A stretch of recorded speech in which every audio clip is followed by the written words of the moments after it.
Hello, my name is Alan. My pronouns are he, him, and tonight in my time at least, I am facilitating the second of a series of Eotenweard. You want to know more about Eotenweard? Go back and listen to the blurb at the start of the first session. Um, but I will just plug the Open Hearth gaming community again because that's where all of us coexist. Um, Search Open Hearth gaming community. Come play with us. You'll have a great time. Okay, with all of that, um, previously on Eotenweard, the Looming Dark. Um, Robbie, is there anything you want to see of Gwylog from in our previously on? Repeat that. Anything you want to Any see of?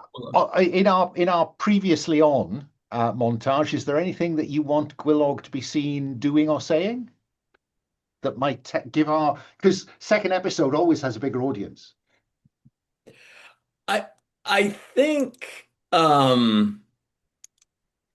at the end of the last episode we started hearing a little bit about but both the messenger and also the Hawthorne protection. I think what you see of Gwylog, when you get a close up of Gwylog as they are listening to, right, this, mentioning of the hawthorn being a kind of protection against some kind of supernatural force. And I think you see a very kind of knowing and emotionally concerned expression on Gwylog's face with a nodding like, "Oh, I've seen this before," or this is bringing up a memory. Right, nice bit of foreshadowing. What about Branwen, Zena? What if anything do you want our previously montage to pick up about Branwen? Hmm. Good question. I mean, don't, no pressure, but if something comes to mind, I'm very happy to include it in our, you know, uh, montage. Well, I think maybe maybe the fact that the religious paraphernalia on second glance doesn't actually look all that Christian after all. And yeah, I don't know, maybe the whole intrusiveness of their approach, I guess. Yeah. Because as I remember, you said something about your cross not having, the traditional Catholic prayer bead, but having small bones. Yeah, the rosary Yeah, was not quite what you'd Rosie. expect. Yeah, fair enough. Um, Paul, what about Cenred? Do you want Cenred to be in our Yeah, I think it's Cenred. Um, did we actually get a resolution on my attempt to get him to agree to that deal? no, Well, I think then it's me sort of wandering putting the deal. around the village, explaining the benefits of heroes for hire. And Okay, okay. Um, and finally, T, what about Kerry? Do you want anything from Kerry? Yeah, I think we have like a little over the shoulder shot of him looking at this stone, which is very atypical, right? Village, and then the rider sort of slumping off of his horse to the ground, and Carrie just poking him with a stick. And I think we have a voiceover of her pronouncement, I guess, of Old Stone, New Throne. Spot on. Okay. Then it is the following morning. You enjoyed some hospitality from the lady of the manor, so to speak. Um, it is morning. You have slept in the hall along with the lady's other retainer or retainers. Um, who wants to do what? Kerry, you strike me as someone who might be up with the lark. Absolutely. I think when the rest of you wake up, you discover that Carrie has gone outside and picked up a bunch of these hawthorn twigs and has made little hedges around each of you. And I don't know, uh, maybe it's Gwylog. You wake up and you see that Carrie is I don't think in a mean-spirited way, but sort of aping what you were doing yesterday with uh, the blessings of the twigs, and just has like a big double handful of sticks that she is shaking over you, and we'll just sort of grin down and say, the berries, the twigs and twigs, Now, sticks and tricks." if that isn't a prompt for a two-handed scene, I don't know what is. I think, Gwylog rubs his eyes waking up and sees what you're doing. And I guess it was your voice that really woke Gwylog, and Gwylog, says, is there something afoot? Is there a need for you to be invoking some type of strange spell? And makes his way to his feet and looks around, right, as to see, is there something immediately prompting this, right? Yeah, I'm wondering if this is not a good place for Carrie to invoke the sight, which is their gift, to decide whether or not there is actually something afoot, or he's just playing. Um, all right, and Okay, that would be plus favor. it would. That's two. Let's see if I can actually use the dice roller correctly this time. All right, that is a nine. So I Okay, would spend one favor. on 7 plus, say how your patron aids manifest as they empower your gift but spend one favor. So we've not dipped into the special effects budget much. Do you Mhm. want to give us a flavor of what the site appears as in our narrative? Yeah, so we have the hint that there may be something of, the gentry about, um, something fey and otherworldly. And I think uh, Carrie will sort of gesture around the party that, she's built this little hedge around, and said, um, keeping out the shadows, looking, seeing, peering, being safe. I, Sick.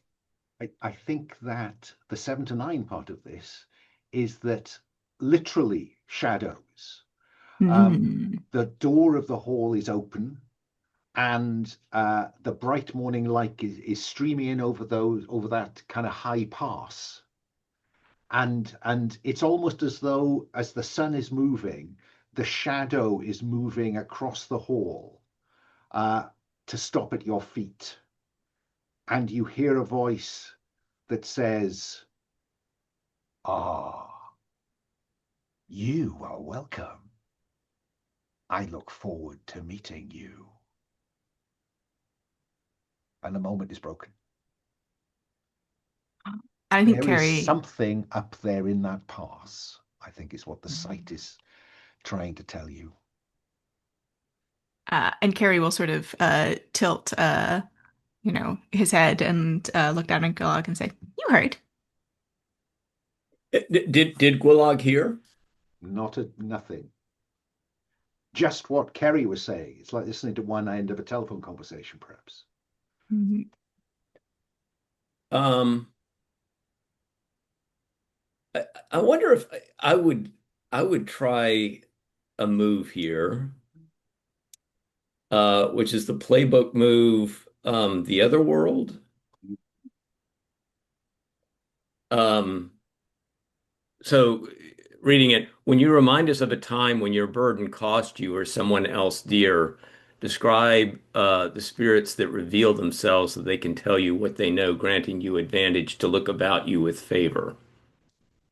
Fine. Because I think all of this is reminding Gwylog very much of what disrupted. I mean, it's not exactly the same, but there are definite parallels with what disrupted Gwylog when Gwylog was in training, and there were these kind of reports of supernatural forces that were impinging upon my clan that then dispersed us and right separated me from my mentor. And at the time, a lot of it was just reporting, just kind of like, Ceri's kind of reporting something that I can't see, but it's very unnerving. And it does kind of boil my blood a little bit too, right? Kind of knowing that, oh, there's maybe the same force or a similar force that's at work here. Looming darkness. Um, what I want to know, I think, is again dipping into the special effects budget. What do we see of the spirits? Because it says, describe the spirits that reveal themselves. You're in the hall. There's a fire pit. There are shadows. There's trodden earth. There's the wood of the structure. Where do we see these spirits? Yeah, I think even though I thought Carrie's making of these little figures was not something that I was like, is does this actually have a force? I think, I think I see shadows reaching out to some of those figures that Kiri put down, but also kind of maybe they're reaching out, but then it's like they flinch back at the last second. And I don't know if it's just a play of light or if those figures actually seem to have some protective force to them. Well, let's have you look about you plus favor. Okay, and my favor is +2, so let me make my way to the dice roller. And I'll just re-roll the 2 red. See, re-roll selected.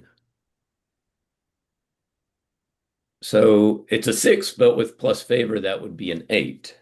On 7 plus, pick one. The fate tells you something relevant or may ask you to suggest something, or you identify a threat's weakness. I don't think there's a coherent threat in play. So I am going to tell you something I hope is relevant. The spirits, those shadows, it looks like they are pulling back from those hawthorn twigs and blossoms and leaves. But in fact, they are pulling away from the shadow cast from that notch-like pass through which the sun is shining and is being shown on the floor of the hall. Okay? Does that seem like a reasonable return? Yes. Now remember, you roll with something, you tick it, Right. win or lose. So I think you need to both tick favor, because both Ceri and Gwylog have called on their patrons. Branwen, what about you? I mean, there's an interesting question about you whether you need to sleep, but I think part of your human seeming is to mimic the needs of people. Yeah, I was going to mention that. I'm pretty sure I don't really need sleep, but I would obviously, try to seem inconspicuous for as long as a lot of people are around. But I could imagine that they get very bored. So that they'd probably, go wandering about or something after everybody has gone to sleep. Oh, well, But do you want to have a flashback to the night? If there's sure, why something that not? you thought you might have done. I mean, I can't really, well, I'm not sure actually what I would have done. Well, let's just put that on the shelf for next time they sleep. Sure, let's do that. Because I was just wondering, like, would I try to go and, snooping about? But I don't. I guess my week was very, very busy, and I can't remember the details of our last session. Well, let me help you. Your burden is currently still ticked, intrusiveness. Indeed. There is no way you are staying out of Moddred's room. He and his mother have rooms off the back of the hall, the only privacy in the place. And there is no possibility that we do not flash back to you looking down on the sleeping Moddred. Oh, sure, why not? What, if anything, do you do? I did in the chat, snoop, snoop, snoop. Well, the question is, am I guess I'm capable of, just sort of phasing through the door if I'm incorporeal. You have a once per session move called True Nature. When once per session you remind us of something or someone from your Right. past that mattered to you, you can cast but then you've also got oh no, translucency doesn't allow you to pass through things, but True Nature would. You can let a blow pass through you though. Yeah, but I don't think I want to do that right now for a flashback. That seems ridiculous. Fair enough. So Fair enough. maybe I I would think you just opened the door. sneak in. Yeah. Yeah. Like I'm pretty sure I can be quite quiet at least. Yeah. So let's just hope that that works out. And yeah, I think I would just well, probably rather carefully, peer inside. And, after reassuring myself that they are, like that he's like sleeping soundly, maybe snoring, who knows. I would probably look around his place a little bit, not like, how do you say that? Not ransack the place, obviously, just sort of, seeing if there's anything interesting to find in Okay. a chest or whatever. Like I'm assuming there's not really drawers at the time. No, in this pretty game. crude Probably a furniture, I think. chest or something. Yeah, Yeah. like Yeah. or anything. Okay, well, Other. I think I'll offer you a choice. Do you want to face a challenge with subtle or look about you with sense? Mm. Is this about being stealthy with subtle or drawing conclusions as you look around? I think it's about looking about me with sense is more the interesting part here. Fine. Roll plus sense. Cool. Just give me a sec.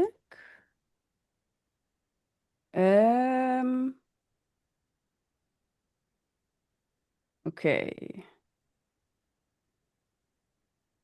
That is a 6 plus 2, 8. Wow. All walking that line today. So on a 7 plus, the Fates tells you something relevant. Yeah, what can I tell you that's relevant to this that might be interesting? He is in bed with Gund, the lustful herder. Mm.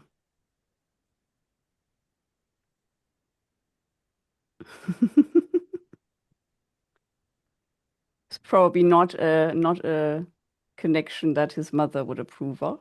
Perhaps not. I'm just gonna update because it He says has Gund. been asked, didn't the letter that come down, was that something about marriage? Not necessarily. No. Let me come back to that. I just want to check on Gund. I don't remember who created our lustful herder, I think that but was me. okay. Well, I'm going to call because it's a she/her. I'm going to call her Gunda, the lustful herder. Gund is a much Oh, right. burlier fella who looks after the hens. Yes, clearly there's something going on between Gunda, the lustful herder, and Moddred, the obnoxious heir. Okay. All right, cool. Cenred. Branwen should have been up first because she doesn't particularly sleep, but never mind. Cenred, what about you? So we've got this thing playing out, have we, between Gwylog and Ceri. And Ceri, yeah. Ceri. Clearly, it's mystical based, so I haven't got a bloody clue what's going on there. So let's actually speak to Moddred and say, now is a time you need to do something, my lad. You need Okay. to Okay. you need to get abandoned. You need to go up to that high pass. So I think it's fair to say that Moddred emerges from his chamber alone.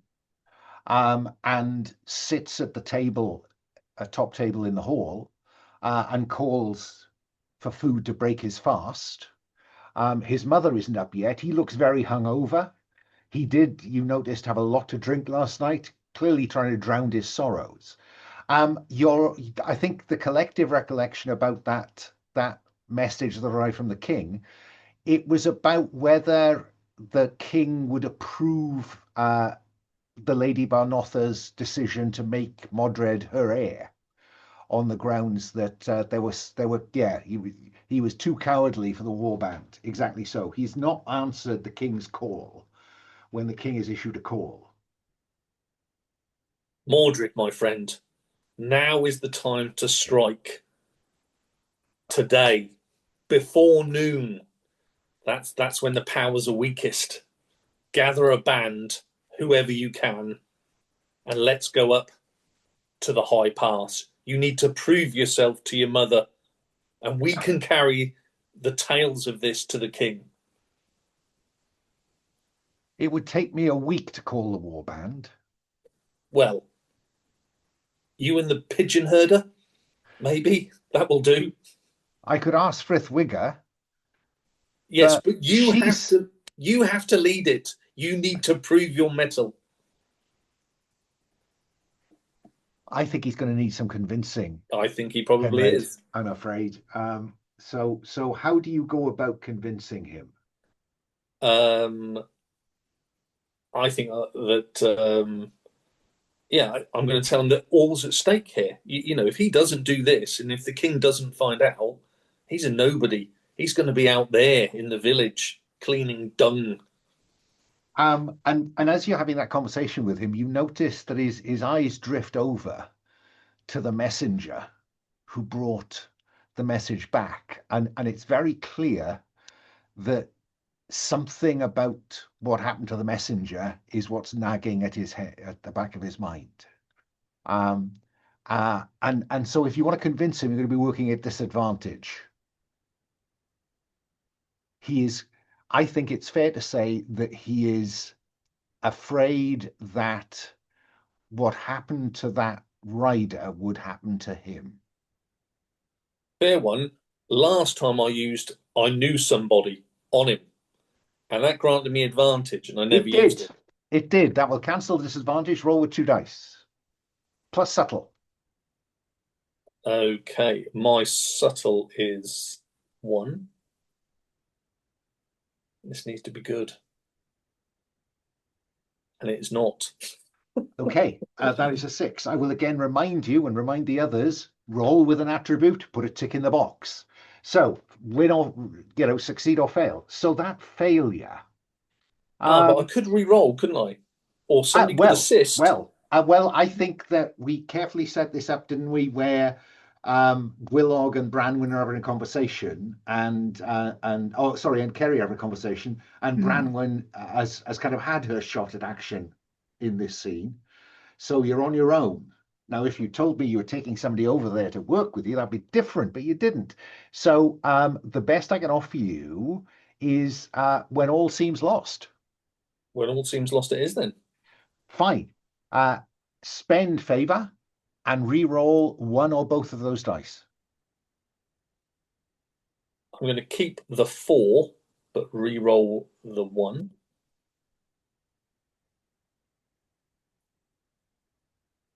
A 4 plus 1, 9. Fine. How do we know that your patron has intervened here? Because I think he hums and haws massively. And it is only when a crow flies by the entrance to the hall, the mighty crow of Woden, not the pesky owl, the mighty crow, he then changes his mind, and it's like, Woden has blessed me. I think we talked about the sun coming into the hall. I think the bird crossing the sun casts a shadow which draws his attention. A big bird shadow on the ground, massive bird shadow, and that gets you 7 to 9.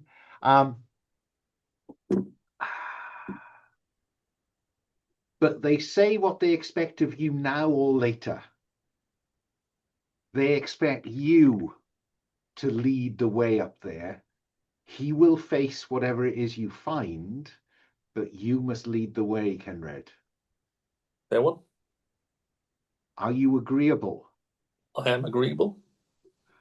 Are you going to broach this to the rest of the heroes, or is it just you and Moddred? No, I think now definitely, as the war band seems to have diminished to one man, a coward at best, I think we need some extra oomph. So I will join them at the table and say, I have convinced Moddred to go to the High Pass with us. This should allow him to redeem himself in the eyes of the king.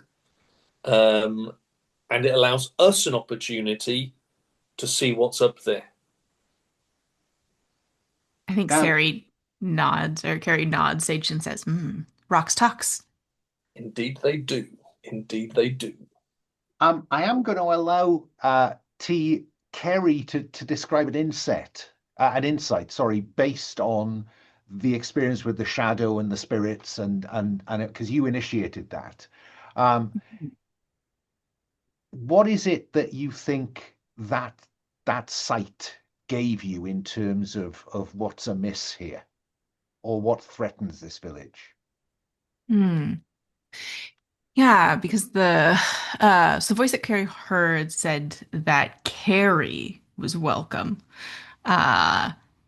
And I wonder if there has not been some sort of trespass, some sort of entrance that is unwelcome.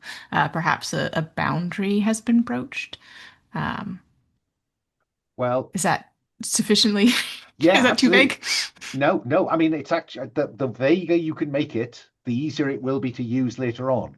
So what I'm going to put in, and you can edit this if it's not what you want, a boundary breached. Yeah. ... Yeah. Yeah, like that. So were you to roll for a revelation to understand what was going on here, you would currently be rolling +0. Another insight and you'll be at +1. So, Cenred is all set to lead you up there, and I think as noon approaches, or as mid-morning approaches, you can see Moddred arguing with his mother and Frithwigger, her champion. And it looks like his mother is trying to convince him not to go. Anyone got any observations or want to do anything? Or do we cut to the pass? Okay, I will take that as a cut to the pass. He pushes her away, and Frithwigger says something to the lady Barnotha that doesn't put her mind at rest, but seems to help her understand that this young... Now, Paul is not at home, so his signal may be a bit chancy, but fingers crossed he will come back. Particularly as he's offered to lead you up this hill. It looks like Frithwigger has made it clear to the lady that something has got to happen. And I think that Frithwigger will approach Gwylog and say, please make sure he comes back alive.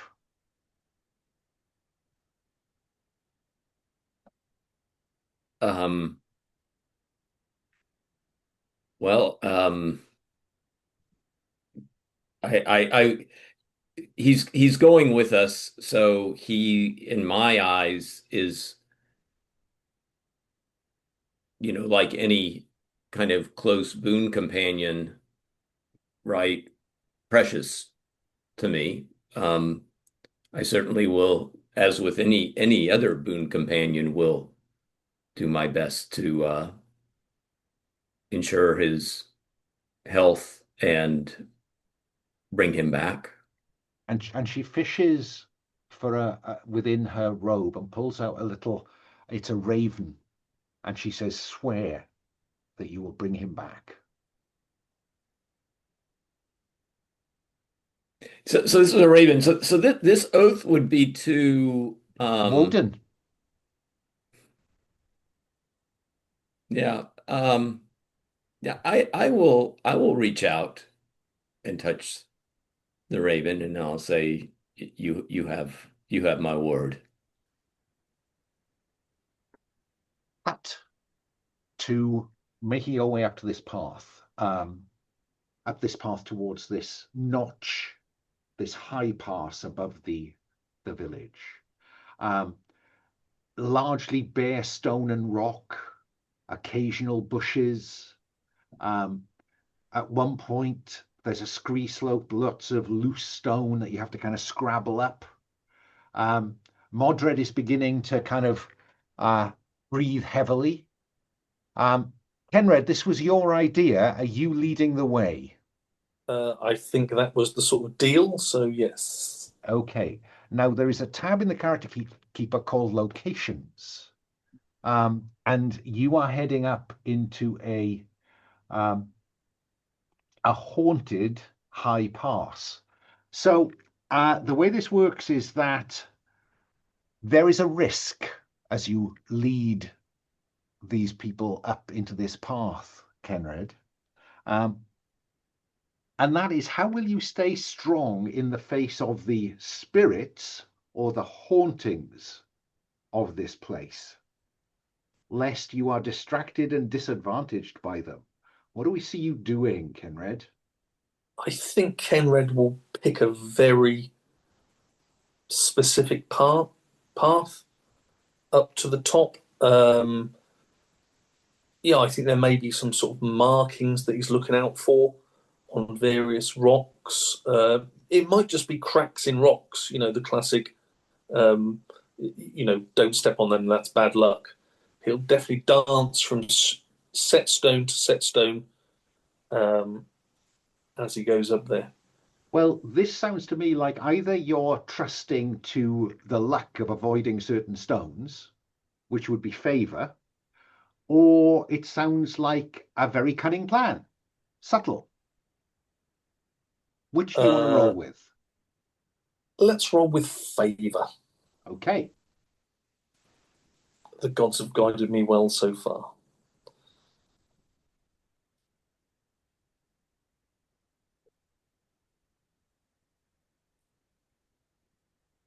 Nine. 7 plus. You manage the risk and avoid the consequence. So it looks like nothing untoward has happened yet. But there is a cost of your success. Respite is temporary. Whatever it is that gives you a nasty feeling about this place is still there. It looks like the path you have chosen is a safe path. Can I Go aid ahead. this to make it a 10? Ooh, what would you like to do? Well, I mean, I have that insight that I received when I was looking at the shadows, and I kind of realized that, right, there was something going on with the shadows coming down from the pass. And so, I mean, I would think that I would believe I could leverage that in helping Cenred to choose the path, being kind of really alert to the kind of play of shadows that's happening as he's kind of working his way around these rocks. Let us help another hero. If the hero is dissatisfied, say what you do and roll with the attribute the fate says is most relevant. I think that is probably your sense, because what I think you're trying to do is to remember the detail of what you saw back there and apply it in this circumstance. Right, Fair enough? as we're working our way up to the pass, which is where I saw, right, these effects, right, being centered. So I'm going to roll 2d6 plus 2, correct? Okay. Oh, that is. Oh, well, isn't that interesting? On 6 minus, mark shade. you fail, and the original move becomes a default to 6 minus. So that 7 to 9 drops to a 6 minus, with both of you suffering the consequences of that. Okay. Let me just mark a bit of shade, because that's the second one we've had today. Okay. Never listen to mystic people. Never. I don't think it's been helping, but Carrie's been singing loudly behind you the whole time and like banging on rocks with her stick, and I imagine that's putting everyone off their groove a little bit. Okay, 6 minus. Expect the worst from the consequence you have failed to avoid. The hairs on the back of everyone's neck who's mortal go up, and it is clear that something not of this world, or touched by something not of this world, is watching you as you get towards the top of the pass. Branwen, Yes. you can see spirits lurking, and they take the form of birds. Nobody else can see them. They're like it. Maybe it's the shadows that Cenred and Robbie and Gwylog were trying to navigate by on these rocks. But some of these rocks, there are shadows that look too much like birds, spread wings, roosting, Hmm. and that I is a wonder if worry. I should be invoking my gift or not. Well, because at the moment you are all disadvantaged by that nervousness. Hmm. Um, yeah, so I mean, I have the sights and sounds gift, right? Okay. But I don't know actually if that applies or if that would actually be helpful in this moment. A patron sometimes lets you send or receive sights or sounds to places normally denied you. You are seeing these things. Maybe your sights and sounds have been automatically triggered at no cost to you, because you are Sure, certainly seeing things here that no one else is seeing. But I'm true. not sure that's going to help Okay. unless you could Um, leverage it. well, I'm trying to think of yeah, basically I'm trying to think of how I would how anything I could do would help people not be as nervous or anxious about it, because if I tell people, hey, these shadows are birds, I'm not sure if that's gonna help or not. I think that's the question. Um Any of them look like an owl? yeah, I was wondering. Well, yeah, I've sort of thought of one. Go on. Your patron may grant you um, the sight to see through rock, and you can see a sort of a cave entrance that's just round the side to us that will allow us to get out the view of these birds, and that cave should lead up to the top. I mean, why not? I will What do the stress you fates are say? still going to be disadvantaged when you get there, but I like the if you're prepared to invoke your gift, Branwen, I am not going to stand in your way. Sure, let me do that then. Okay. Call So on your do I favor to empower your gift and roll plus favor. cool. Blah blah blah. Why am I But here? you are at disadvantage. Does that what does that mean again? That means you roll the 3 dice, Right. but only the bottom 2 count. Fantastic. I'm not sure if that's good or not, but oops. With plus Um, three, you should be pretty good. it is +3 though, yes. Yeah, Wait, what do I is it reroll selected? it Yes. is.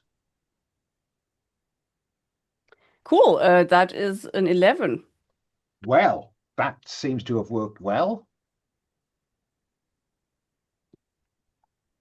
So on an 11, um, you tell me. Don't let Paul tell you. On 7 plus, say how your patron's aid manifests. Spend favor. On 10 plus, you pick one. the gift has greater impact, scope, scale, or duration than even you had hoped, or you gain advantage, or whatever it might be used against is disadvantage. You could cancel the disadvantage that you are currently suffering under. Mm-hmm. Or your patron is magnanimous and refuses the favor you offer them. Reinstate it. Okay, so excuse me. So what do I do? Okay, I tell you how my patron's aid manifests Yep, and spend favor. you do. And then But also I because get to pick one something effect. from that 10 plus list. Cool. All right. Is there a specific amount of favor you have to spend, or is it always just one? Always just one. Right. Okay. So how does it manifest? It's a good question. I think it might just be for once not a sight, but a sound. Like, like the whispering of the wind suddenly, or not suddenly, maybe slowly becomes more of a low voice that is coming from, that area around the corner, um, telling me to follow it. And I know from experience that usually following those voices has only ever been positive for me. That works for me. Yeah, so I'm spending favor and I will cancel out our disadvantage. Your disadvantage. Oh, mine, not ours. Okay, well, Better than nothing. then at least mine. Yeah, exactly so. Okay. And I think at this point, it sounds as if Branwen has taken the lead. Yeah? Because having negotiated the haunted nature of this pass, we are now at the place itself. On the location tab, there is a move called Location Place. When the heroes have negotiated the risk, the fates, I use the challenge seed to hint at where or how an insight might be gained up here. And I think it's fair to say that I think that this might be, yeah, I think that passageway leads you to a blocked tunnel. And you can only suppose that any benefit to be had up here is going to be by unblocking this tunnel. Okay?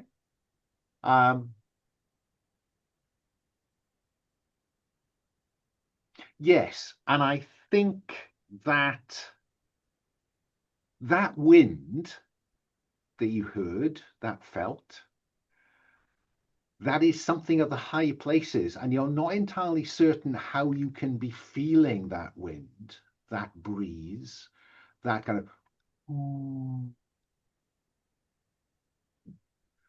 when the tunnel ahead of you is blocked.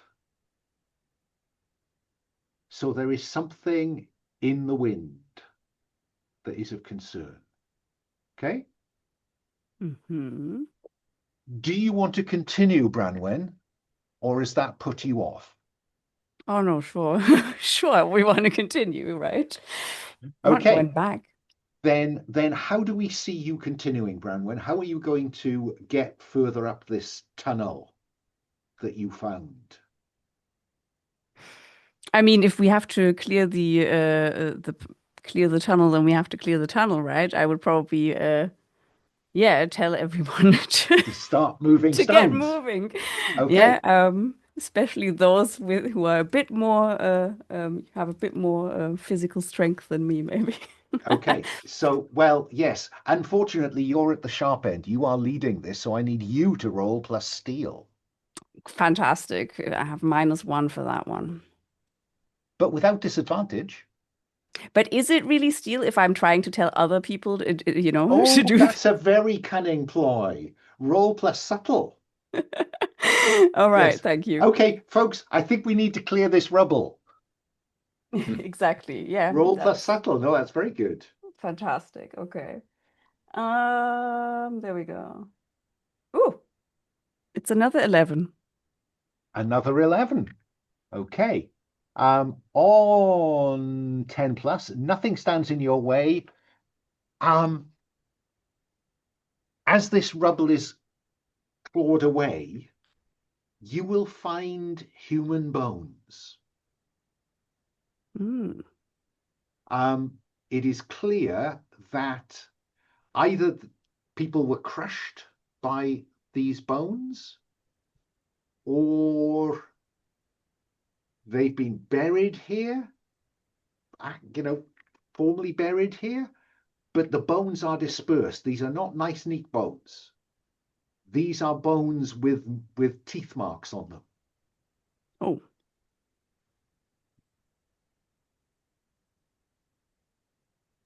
Now you, Branwen, get to define an insight into this.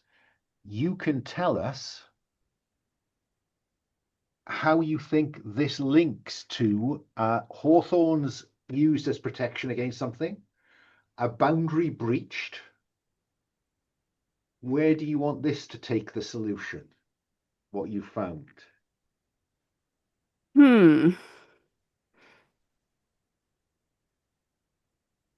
Well, I wonder if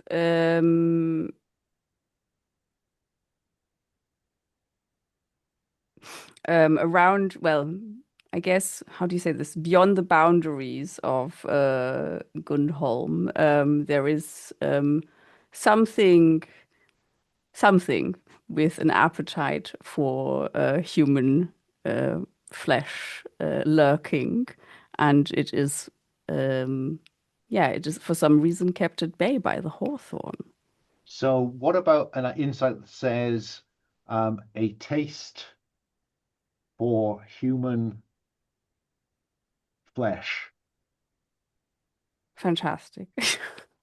At which point Moddred chirps up and says, I don't understand how this helps me.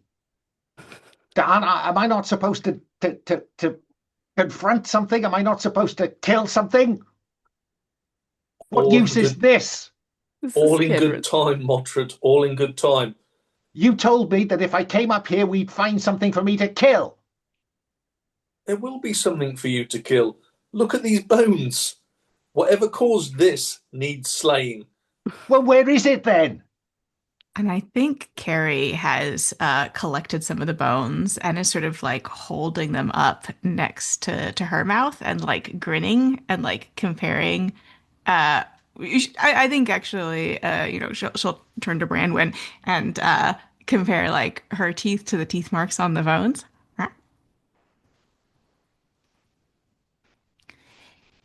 Is it about the same size? It is. I think. Well, I'm going to give you this for nothing. I think it is something bigger than a human set of jaws. Right. Okay. That's not textbook cannibalism, then, is it? No. It's something else you're eating. Listen, I tried. Good try. Could be giants. We were going in that direction. Yes, we tried. Well, I think I think Branwen's a little bit annoyed by Moddred, and we'll just go like, well, we'll certainly not find whatever caused this by shouting about in the middle of this haunted place. But he told me what I had to do. I've come to do it, and now somebody got here first. And look how they've ended up. That could have been you. Well, how does this help me? We need to find it and kill it. I mean, that sounds to me like a call for a revelation, Paul. Oh, yes. Okay. Because there is. So, just to explain. Well, I tell you what. I will explain. You can think about it. We'll take a break.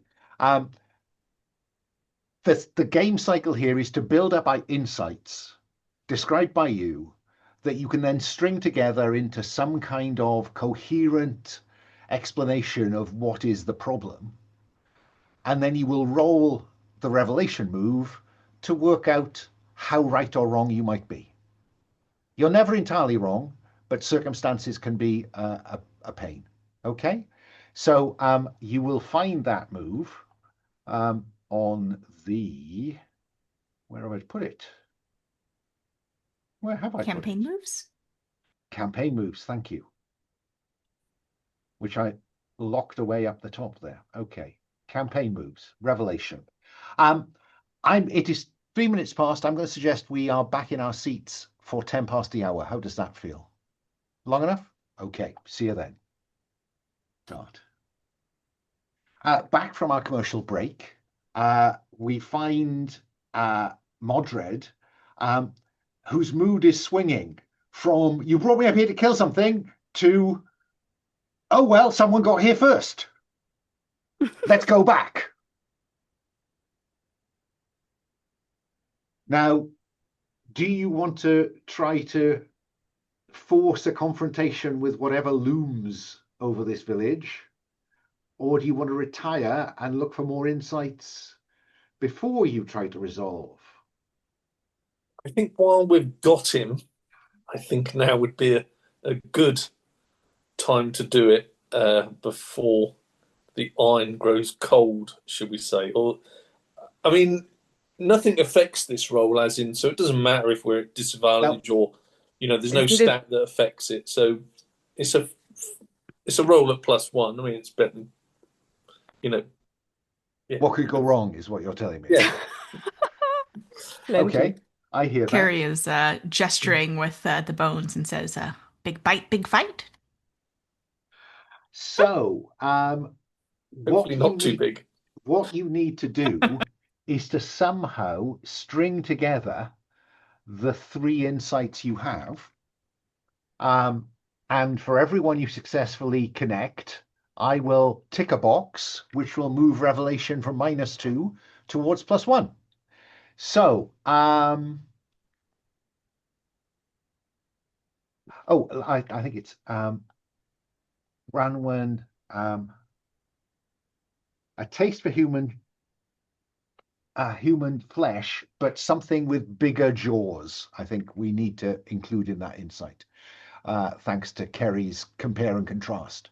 So, so who would like to connect 2 of these?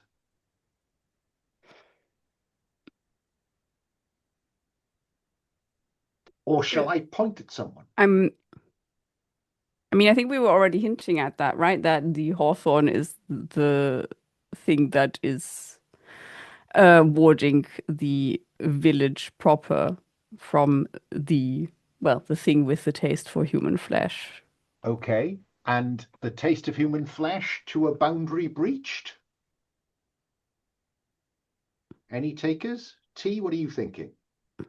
Yeah, so we mentioned that the hawthorns are sort of scattered, and perhaps, from our vantage point at some point as we turned and looked back down at the valley below, we could see like the remnants of a full hedge that used to go all the way around the village, and has since been allowed to decay and I guess not go to seed, but it's not been maintained.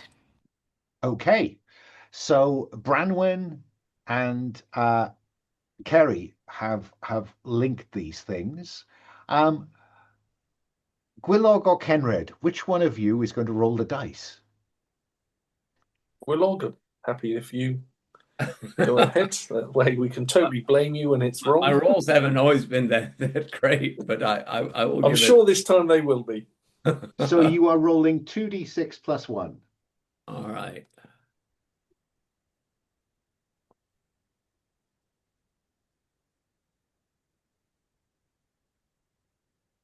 So it's 7 + 1 is an 8. An 8. So good enough for us. So we're about to describe the circumstances, but the fates will add an unwelcome and dangerous complication related to what they fear will happen if they fail. So let me go first to Cenred. Ken, I can't even say it. Cenred. When will you confront this threat? Sounded like right now. I think it's right now, yes. as we've Um, cleared this away. Let me ask Branwen, is it in this tunnel or is it out on the slopes? Hmm. In this tunnel, I think. In this tunnel. Okay. Um, uh, which NPCs will be present in the scene and why they think they are there? Ceri, we've already got one NPC in the scene in the form of Moddred. Do you want to add another NPC from our list, or are you content? I think the only person that would really make sense would be if Frithwigga had been trailing us at a subtle distance to try and make sure that the Gwylog kept his vow. Right. Okay. So we may see Frithwigga appear at the entrance to this tunnel. Who knows? Um, Gwylog, what do you fear will happen if you fail? I think, and this is for Gwylog personally, what they fear. Um, I think I think Gwylog thinks about that vow on the Raven, and I think if we fail, that um, the vain hero is either going to be severely hurt or isn't going to be coming back with us. Okay, fine. So, okay. Um, you've cleared a significant amount of this tunnel. Um, and you can hear something moving down this tunnel towards you. Let me come first to Branwen.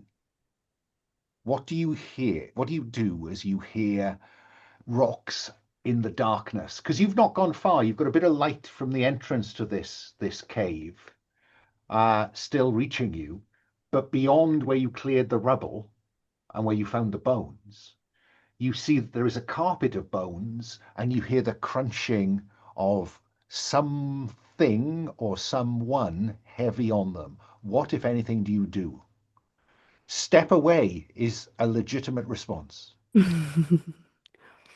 So have we all heard this or I think you've all heard it. I'm just coming to you to see whether you want to do something first. okay. I think I think that this yeah, I think this reminds me of a time long past before my death. Um when you know the yeah, when my order was how do you say this? Threatened by some unholy creature. And I cast aside my corporeal seeming. Um, Okay. Adopt your true form. mhm, that's my I reaction. tick the box for once per session. Fair Mhm. enough. We'll see what you do with that shortly. Um, so, Branwen goes incorporeal. She adopts her spirit form or releases her human seeming. Um, Tiamat, tell me about Ceri's response to that.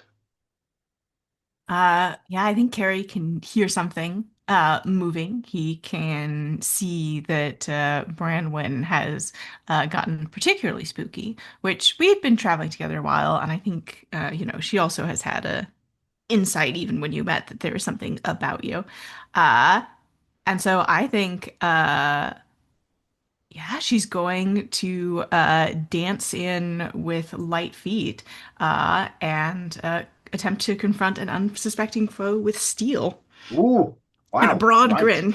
Just darting right. right in. Steel and a broad grin. Fine. Um, You dance ahead, slightly out of the light into the dark. Um, the three of you who aren't Branwen are still carrying that disadvantage you picked up earlier on. Mhm. So you are rolling 3 dice. Only the bottom two will count to confront them. I will tell you that the thing you are about to confront has long reach. Mhm. It is wearing tough hides, and its skin is scarred, heavily scarred, suggesting it is very resistant to harm. Mhm. Which of those three things are you trying to get around? Because the way Yeah. you kill this thing is not by attacking it with hit points or harm. It is Mhm. Mhm. about getting rid of those three defenses. Carrie carries a long staff and is going to attempt to bop it real good on the head, just right over the arms. Um, so I'm gonna roll a So, steal. well, hang on. I Oh, go ahead. still need to know, is that Long intended to reach. avoid its touch? Well, its long reach. It has a Yes. long reach. So Hmm. you want to duck under its long reach and Hmm. hit it. Fine. Yes. So I think that is steal or subtle. Steal was your choice, but I want to offer you the Yeah. chance. Okay. Well, I would like to go with steal to get the advantage of surprise to counteract the disadvantage of us being particularly unsubtle earlier. 3 dice, take the bottom two. All right. Uh, so if you have advantage and disadvantage, that's just flat roll, right? If you got the two, Mm-hmm. the flat roll, because you are All right. using your playbook move, which is Surprise. surprise. Yes. All right. And roll selected. Reroll selected. There we go. So that is an 8 plus 1. That's a 9. 9. On a 7 plus, that defense is a raise. So you get under the long reach. You don't need to worry about that anymore. Um, but it picks one. They Mhm. inflict harm as established on you. They force disadvantage on you. They take the opportunity to flee the scene. They use a power, or they take something other than your life from you. Mhm. Because I don't get a chance to do this very often, I think I want to use a power, which is grab and throw. You get in, get under its long reach. You give it a good clout, Mhm. and then it grabs you by the front of your tunic and throws you down the corridor towards the others. Yeah, I think there's like a fading, like, ah! And probably past Gwylog and Cenred and Branwen. Um, Gwylog and Moddred, who is standing there as this thing emerges into the slightly less dark, uh, looking terrified.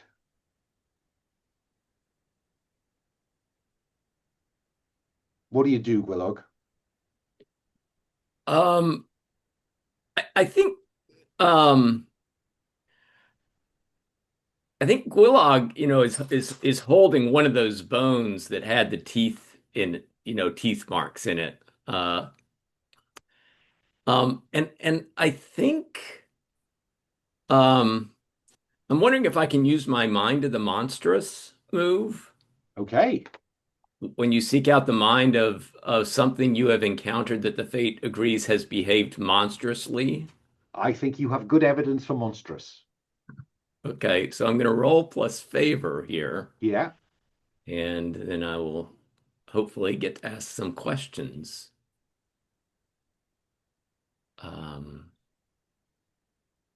so 6, 7, 8.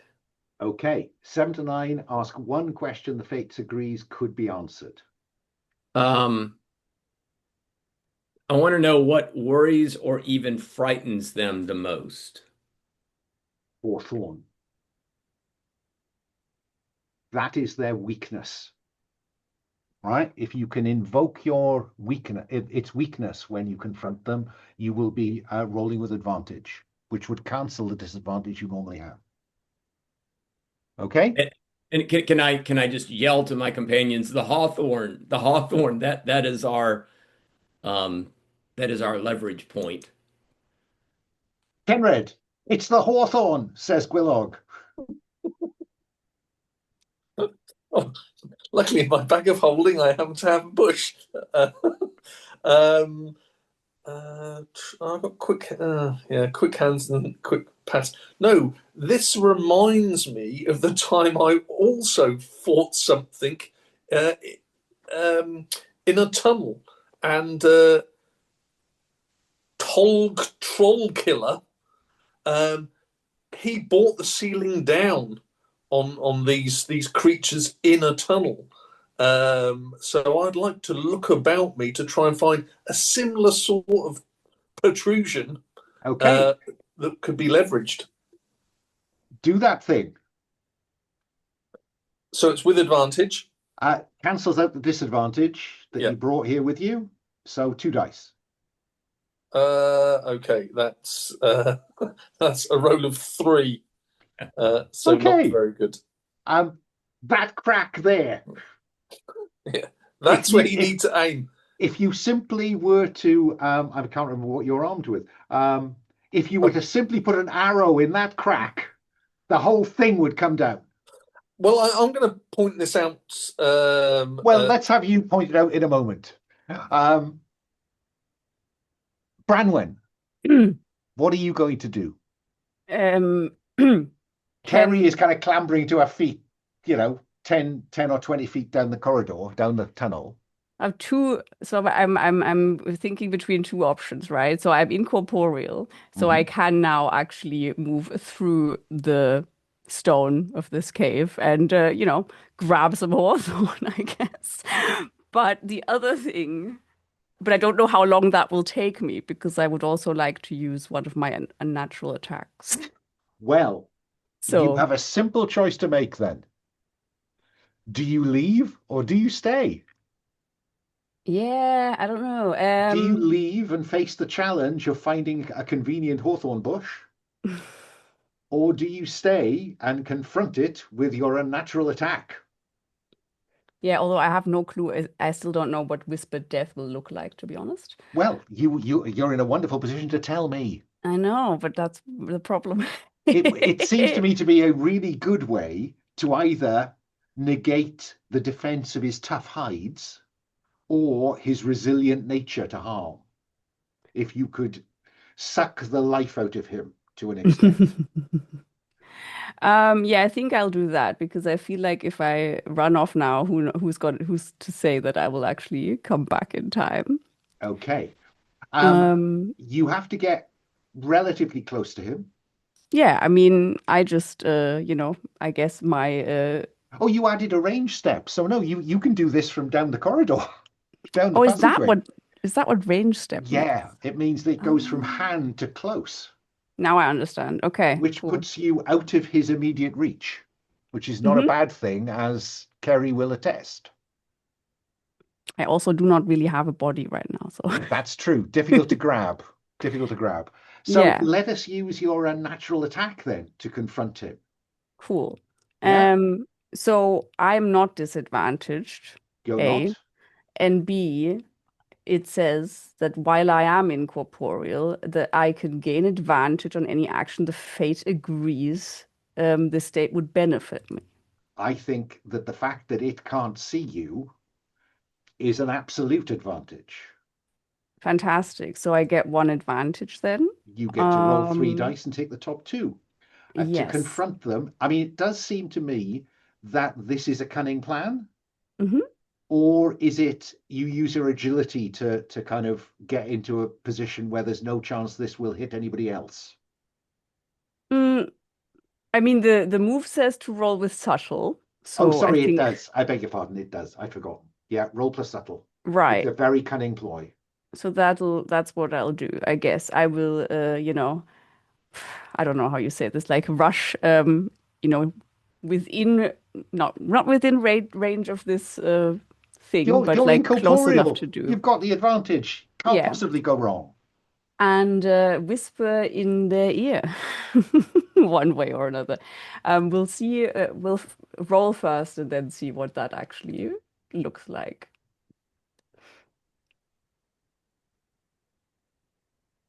Why does this keep spinning now? Oh, there we go. Oh, great. It's an 11. Are you just re-rolling the same dice?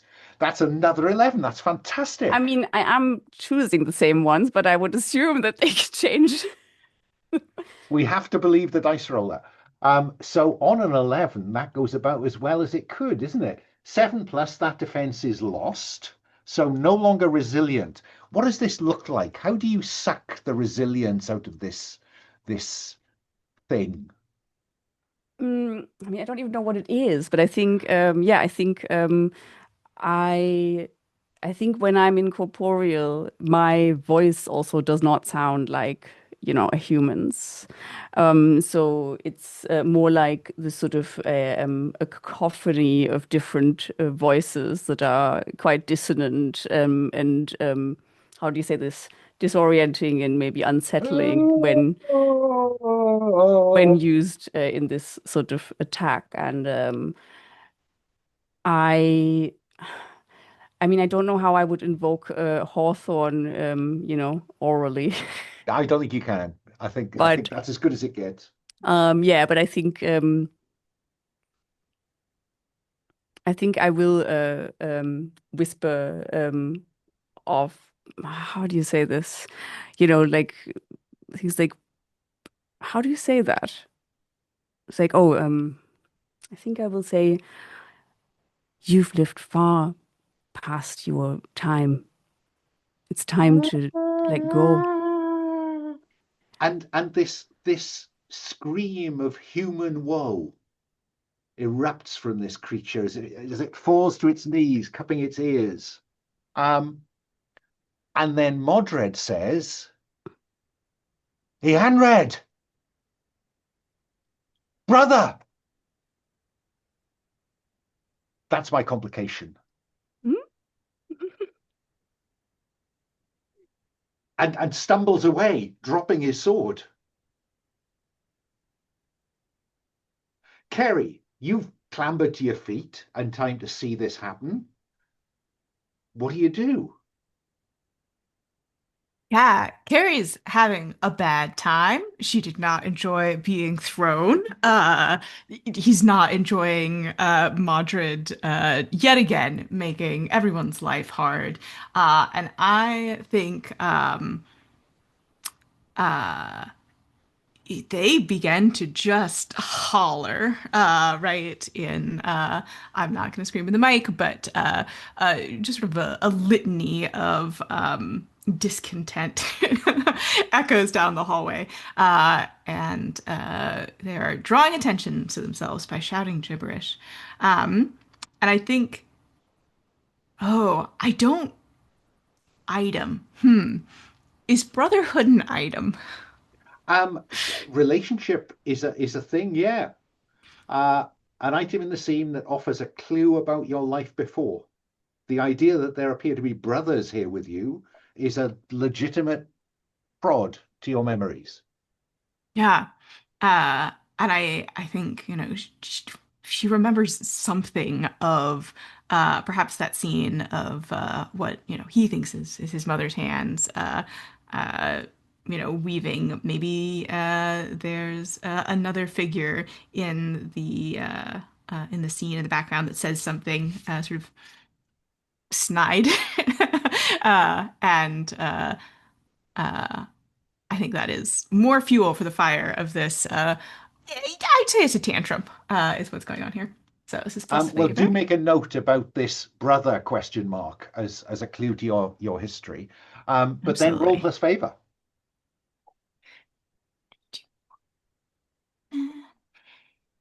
Reroll selected. That is 6. Wow. Okay. Well then. So everyone's at double disadvantage except for Branwen. Oh yeah, Because it's there's single just disadvantage. It doesn't get worse than that. Branwen is on fire. It must be said. Let me just see what options I've got now that we're in dreary. Oh,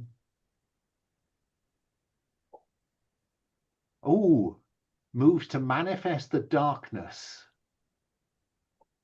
A manifestation of the darkness strikes at the settlement or a significant NPC. Ceri, you hear you hear a whisper, and it Mm. says, "Ah, you came."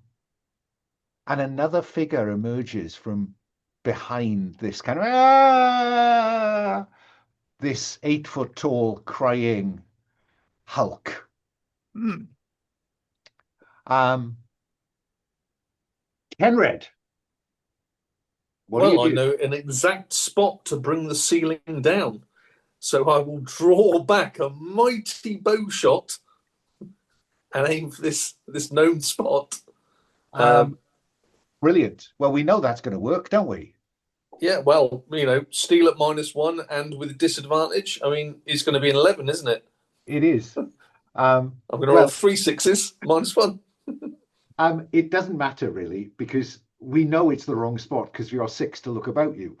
So, but Can you I? go on. Sorry. I'm sorry. I wasn't sure if I should just write it in here or not, but then I thought, can I just ask, was my move confront them? Um, yes. Right. Because And on you a got an 10 plus, 11. You're quite right. Well I would remembered. also get to do something. Force them to where they are disadvantaged. Reduce harm by 1. They didn't do any on you. Block all the harm. Um, oh, sorry, I didn't do them, did I? They. I think they are going to take the opportunity to flee the scene. I think they are scrabbling up the tunnel away from you. Because on 7 plus, you get rid of that resilience, but I'd forgotten that I also get to do something. They scrabble away behind the figure that has emerged and whispered to Ceri. Yeah? Okay. But on a 10 plus, do your thing. Which of Yeah, those so things do you want? Gain the opportunity to immediately humble them if they have no defenses. They still have tough hides to be overcome. well, in which case, Impress your um, patron enough to gain their favor? either that or my question is it possible if I were to force them to be disadvantaged, would that then cancel out the Yes, disadvantage on our it would. group? It would. Then that's what I would like to do instead. Well, I think that that's what's happening. It's now I'm much sorry more for doing this focused. so late. No, no, no, that's fine. My fault for not carrying the move through. I was just so excited by whispering death. So Cenred, he's cowering. A much slighter humanoid figure has emerged from behind him, has whispered to Ceri, and you go with complete confidence. Bang! Um, Now it says, mark shade and expect the worst, now or later. My lord, shouts Frithwigger as the ceiling behind you falls on her. Well, what can I say? Gwylog. So is this one the initial figure? I mean, are they running now or have they been No, are they're they crouched down behind this second figure. You got a good enough look at them by the time before they kind of shuffled back into the shadows to see that they are a large and but kind of disfigured human dressed in bits of hide and now screaming and crying like a baby. and is it both of them or just one of them that is in this like the new one is The new one is a relatively slight humanoid figure. mhm. What are you thinking? Um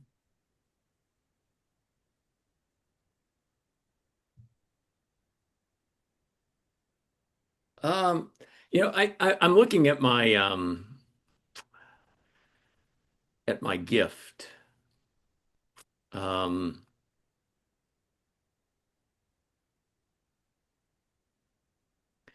um how about this?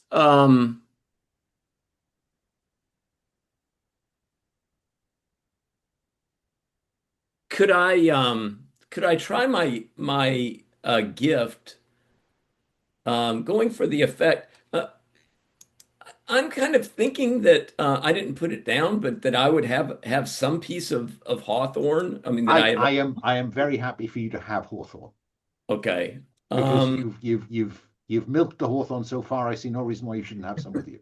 yeah, The so I think sprig. I'm gonna, bring out my sprig of hawthorn, living hawthorn, and use it to uh, perform a miracle and wonder. What miracle or wonder do you wish to perform?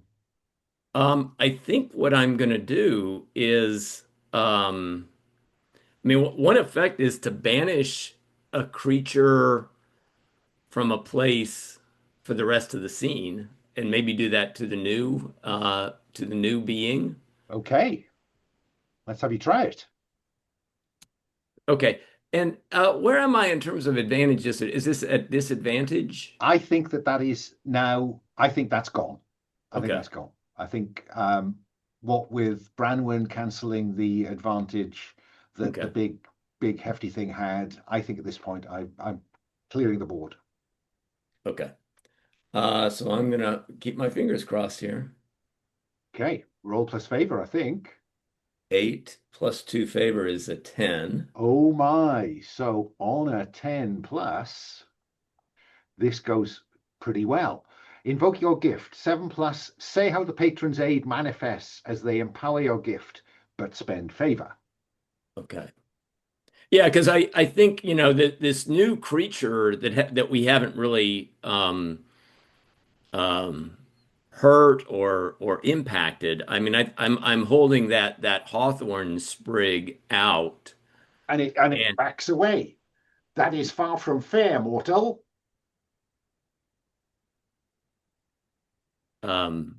when it comes to fights like these, I don't think fairness has much to do with it. So it backs away from you, and you could banish it from this scene, but you also get the on 10 plus for that move. Yeah, and what is that let me just see the 10 plus. Greater impact, scope, scale, or duration.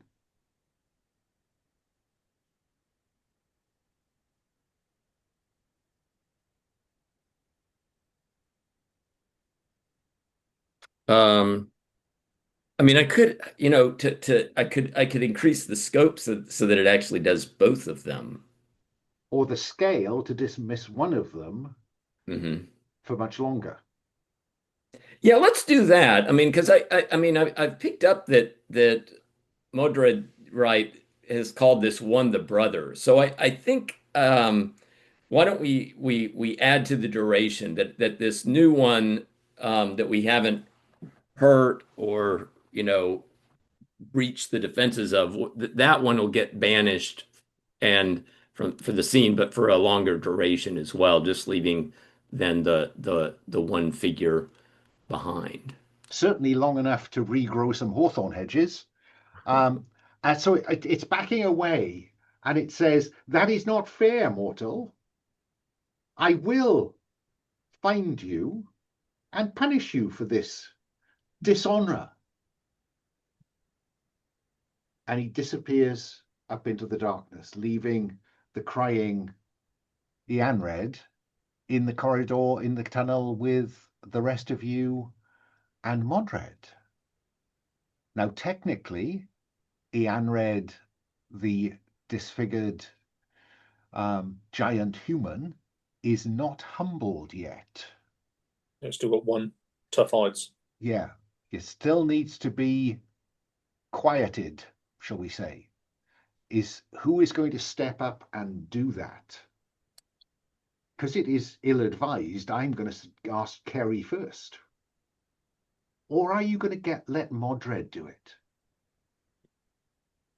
Um, I think at this point, Carrie is uh incoherent.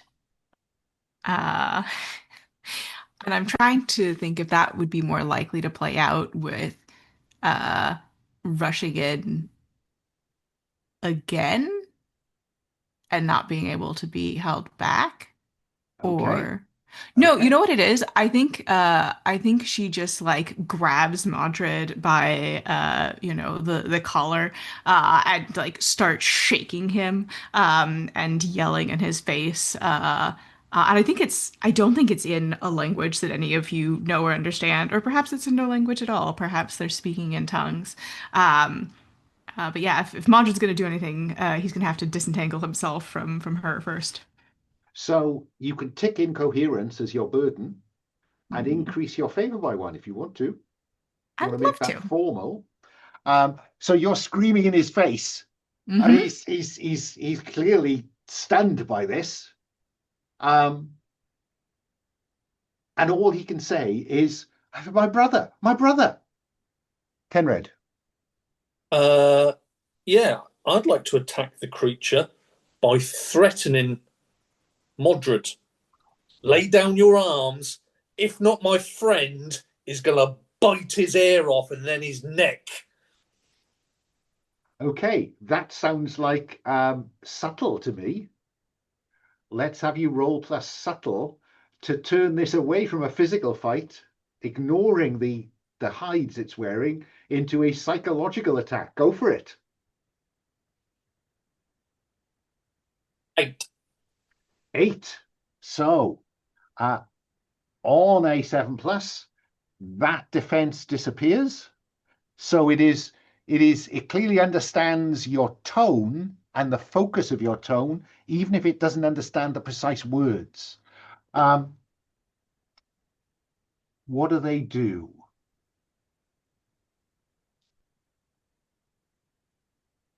They are going to try to scrabble up the tunnel away from you.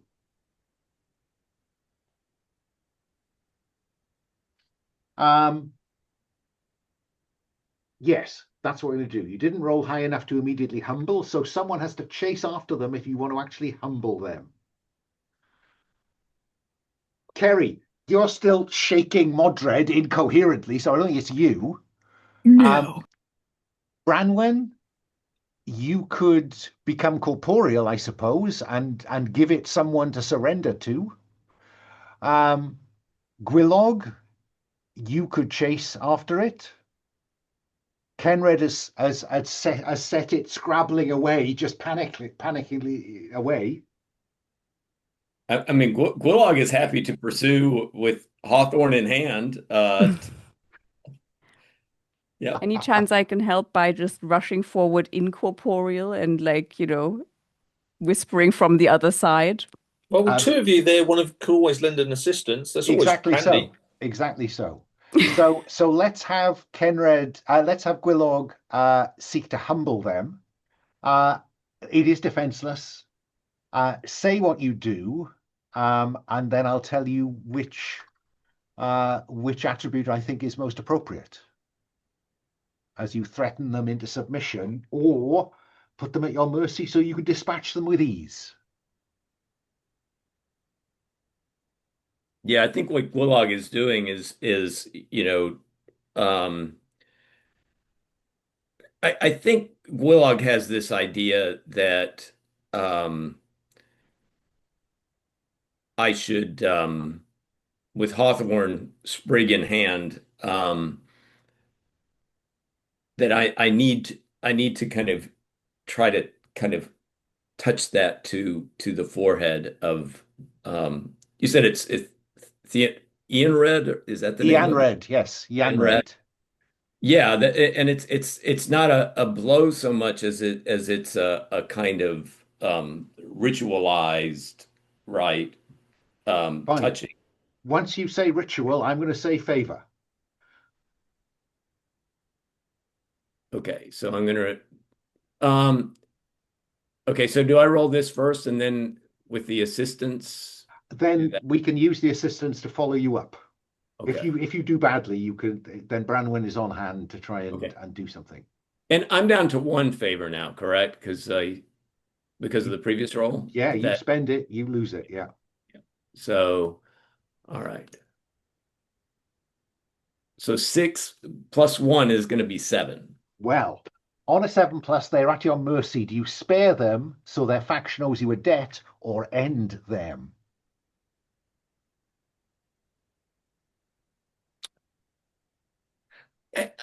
I think knowing that it's the brother, I don't think I want to end them. Fine. Then a kind of look of calmness comes over their face. Now you can always go to Branwen and see if you can turn that from a 7+, 7 to 9 to a 10+, but we have seen there can be a downside to that. Yes. So do you want to seek the help of another hero? Because it's down to you to make the call, Gwylog. Sure. I think I would like the boost to the next level. Branwen, Gwylog looks like he would like your help. What form does that help take in your incorporeal form? Well, my thought was that I would rush, and I think I can probably move faster than somebody in a body, so that I would phase through them basically, and I guess use the whispered death again, but from that side, which would hopefully stop them in their tracks, but also potentially. I'm not going to require you to invoke your attack. I think Okay. simply whispering to this poor benighted soul, combined with Gwylog's attempt to calm him, will probably be enough. So, but it does depend on what you say. So I think it is going to boil down to your subtlety, to read the situation and say the right thing. 2 dice plus subtle. What do I say? I don't know, but I guess I can roll first. Does this do I get advantage on this because it's because my incorporeal state is allowing me to do this in the first place? I think you can have it because it is disadvantaged. It is Right. in pretty poor condition. So I'll give you advantage. Okay, thank you. That is, wait, what did we say? Subtle? Subtle. Okay, that is an 8. So 8, fine.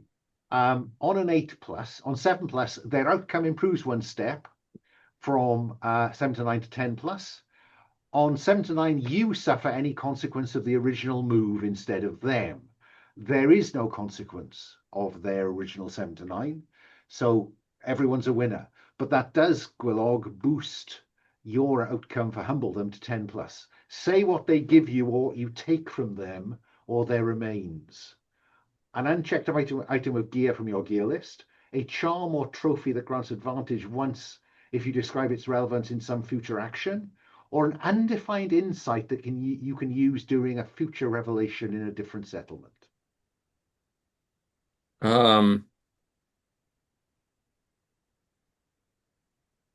So the charm or trophy, as well as the insider in the, I pick it, but then it's in the future, right? Yes. Um, In effect, something you learned here will be of value down the road, either as generating an advantage or giving you a free insight. let's do the undefined insight. Fine. Make a note of that on your sheet somewhere. Undefined insight from Gundholm, because then we can key that back to what's happened here. And Cenred calms and looks at Moddred, who's kind of come free from Ceri, and is still looking kind of confused. And Cenred says, "Little Moddred."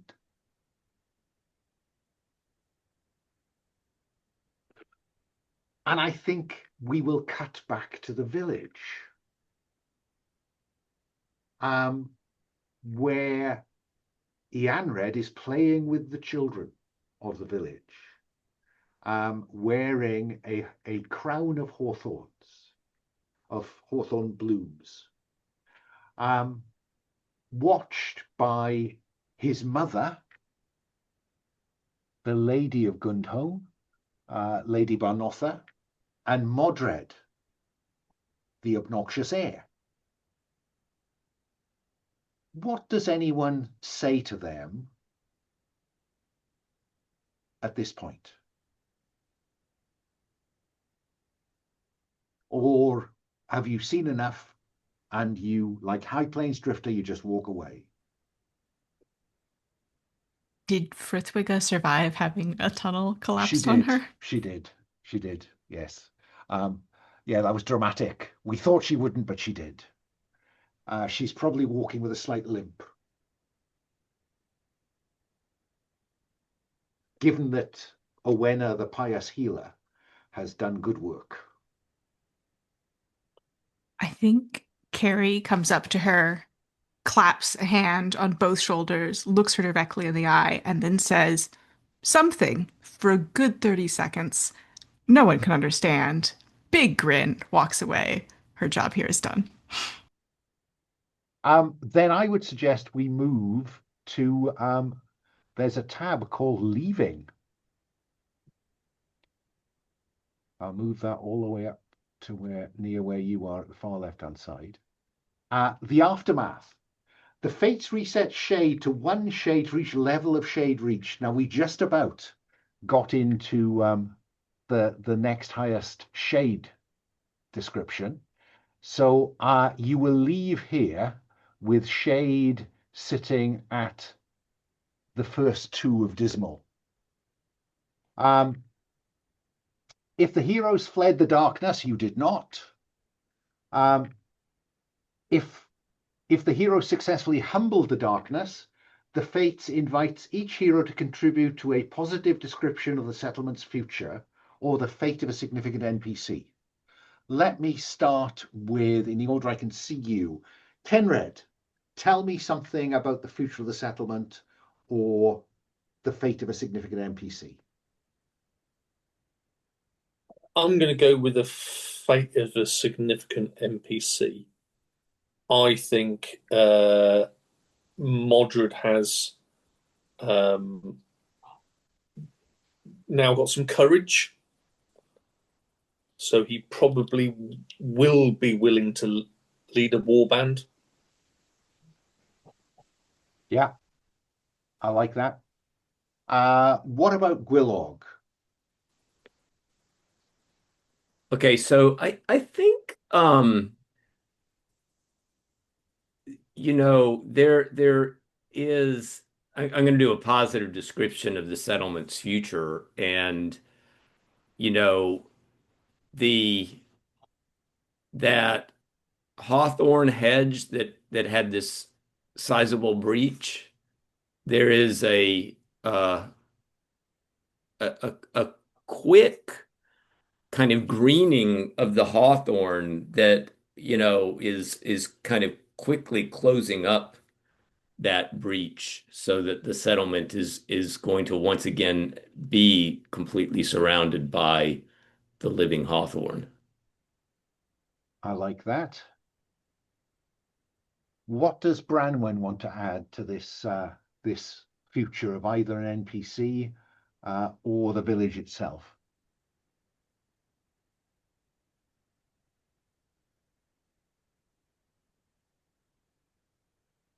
What are you thinking, Branwen? Sorry, I hadn't. Yeah. Um, I think. Well, besides the hawthorn, we suddenly see a bunch of other plants that had previously stood dead and sort of naked, yeah, bloom and carry fruit. Bit too magical? I don't know, but No, absolutely not. No, you've taken the heavy hand of some fae off this village. And finally, T, someone or about the settlement? Uh, yeah, I think uh there's like a small chapel here that really only Owena had been keeping in repair. And I think we see Eotenweard carrying like two huge stones over his shoulder and setting them down and beginning to help her repair the chapel under her very clear and simple direction. The only thing I put a twist on that is that because Ooh. it's a Saxon settlement, it'll be a shrine to Woden. Mm-hmm. Or are you pitching for Christian here? Because she's pious, but she Mm-hmm. is a Saxon. Oh no, Yeah. you gave her a Celtic name, didn't you? Fine. Yeah, no, that's absolutely fine. So we'll make it a shrine to the Christ God being built by Owena and Eotenweard. Would that suit? Yeah, I think so. Maybe a little bit of subtle political shift in the Yeah, religious landscape. yeah, I like that. Um, and I think my only epilogue is to cut to what seems to be a subterranean hall roofed in roots and earth, where our manipulative fae is bowed before a throne. We can't see what or who's on the throne, but he's bowed there saying, forgive me, my crown. I took the young child and warped him as you desired, but I was unable to proceed further. Interfering mortals, my crown. ...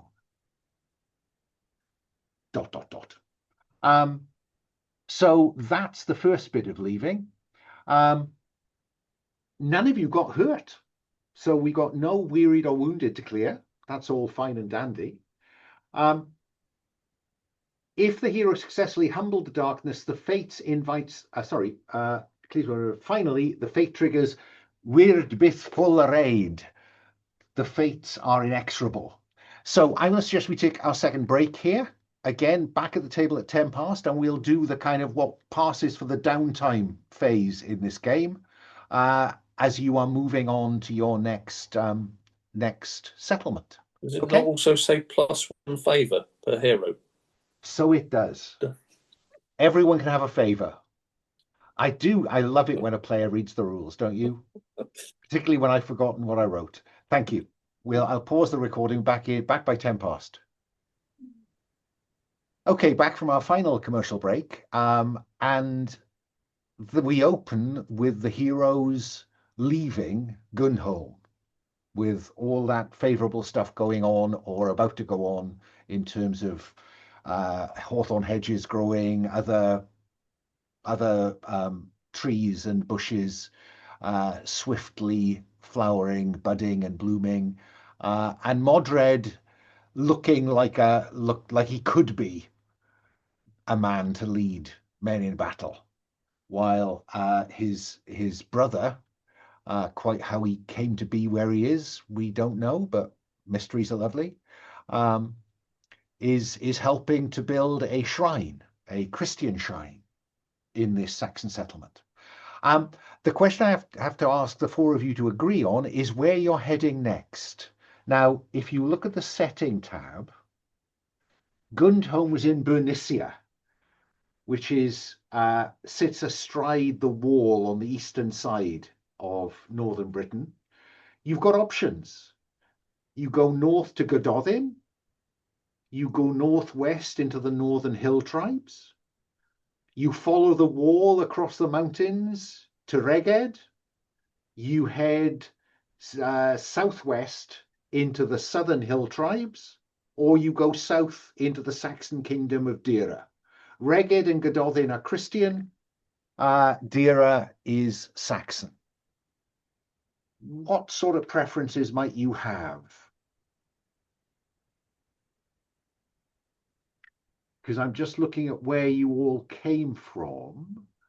Cenred, it says you came from the pagan northern hills, wherein perhaps a manipulative woman still rules something. So Uh, yeah, I'm going to suggest that we go south. to Dira. Yeah.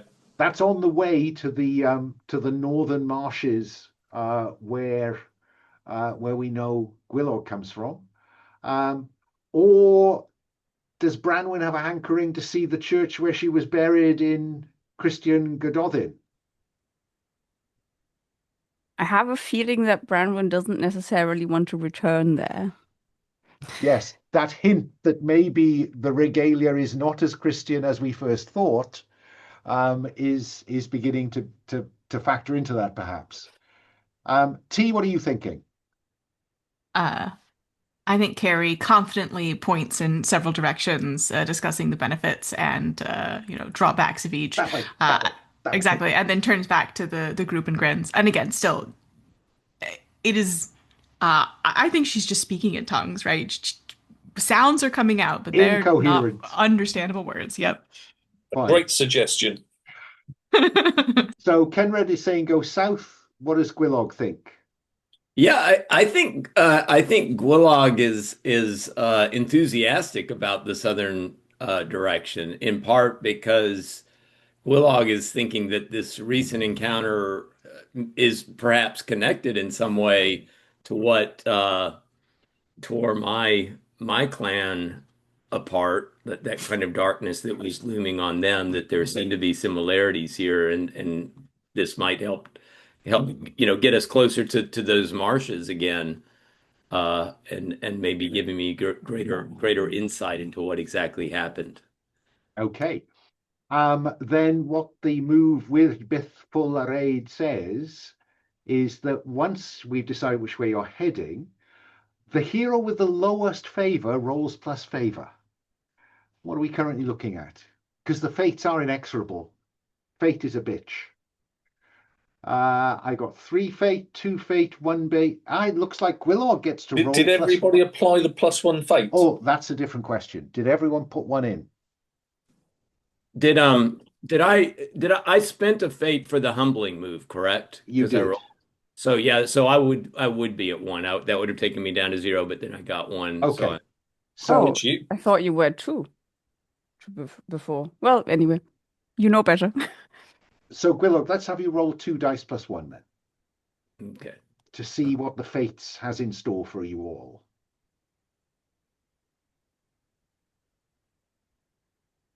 To 5. Wow. Right. So that's great. Well done. So on a 6 minutes, the fates will say how each hero begins the next key scene at disadvantage. Okay. So the fates rolls or chooses the nature of a group of travelers the hero encounter and their heritage. You encounter a group of well-dressed Saxons heading north as you head south. The fate asks the heroes to agree if the travelers pick one. Do these travelers describe an ill that the heroes could do something about? In which case I will trigger a side quest. Do they describe raiders that they saw heading south, conceivably towards Gundholm? Or do they invite you to share their campfire and give you a chance to just talk about your troubles, among other things? What do you think? Got any strong opinions? Robbie, you rolled the dice, so let me ask you for a first opinion, and we can argue the toss around that. Yeah, is this on the It's on the leaving tab. Okay. Go Okay. right from the aftermath. Yeah, Whichever one you choose, you will all be starting at disadvantage because the fates are not smiling on Gwylog at the moment. right. And where are these options listed on that tab? Yeah, they are. So column J on Yeah. the leaving tab, if you go down, there's a little table with travelers and heritage. So Right. these are Saxon, well-dressed Saxons heading north as you head south. And then 10 plus, blah, 6 minus Right, the disadvantage. And then the fates ask the heroes to agree if the travelers, which of those bullet points. There are 3 bullet Okay. points. Okay. Um, so, um,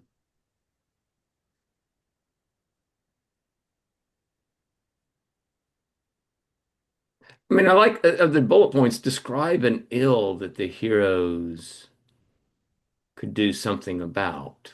In which case I would trigger the quest moves, which would define the nature of that ill.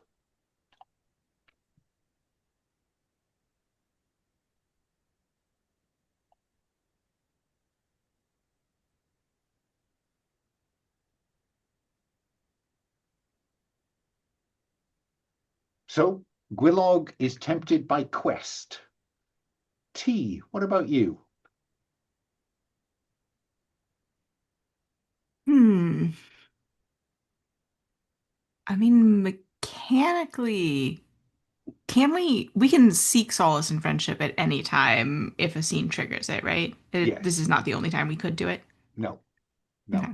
But you probably won't get to do it before your next the next scene that incites the next settlement. Hmm. And two of us are currently burdened. You are burdened. Yes. So I think I would lean towards the campfire. Okay. Uh, Xena, what are you thinking for Branwen? Is that the same logic you're working to, that a campfire would give you a chance to seek solace in friendship? I mean, my question is, what does it, what's the effect mechanically? So as long as I have this marked, as in I'm burdened, does it mean that I will, I cannot mark it again to gain favor? Is that correct? You can't mark it until it's cleared, and I will continue to push on it. Okay, cool. So I don't mind either way, to Okay. be honest. I'm cool with the quest. I'm okay with the campfire. Okay. Cenred? Uh, I'm going to go with the campfire. Not that I've got anything to clear. It's just the next roll's a disadvantage. Going into a quest at disadvantage or even raiders at disadvantages is never good. So mechanically, I know what I'm going to pick. Right. So you're opting for the lower stakes Yeah, disadvantage. yeah. Okay. Okay. So a shared campfire it is. And they're very hospitable hosts. They're friendly and warm. Um, Once the heroes have settled around the campfire, the fates ask each hero in turn how they establish some human connection with one of the travelers. So they can pick either seek solace or to learn something about a settlement you don't even know you're going to visit, but it is the one to which your patrons are going to guide you. So it means that you could arrive there with some benefit. Okay? So I'm going to start with T because T, you noted that Ceri is currently burdened with incoherence, and that is proving something of a challenge in terms of her rhyming, if nothing else. True. So I may be pushing you in the direction you want to go, but are you going to seek solace in friendship with one of these Saxon travelers? Yes. Do we think there are children with them? Um, I'm prepared for them to be children present. Yeah. Okay. So I think what this looks like is Carrie has some, attempts to join in some conversations with the adults and is um, perhaps politely tolerated. It seems like they're being they're being very welcoming, but is getting frustrated that no one seems to understand what she's saying very clearly. And so I think we'll join in a children's game.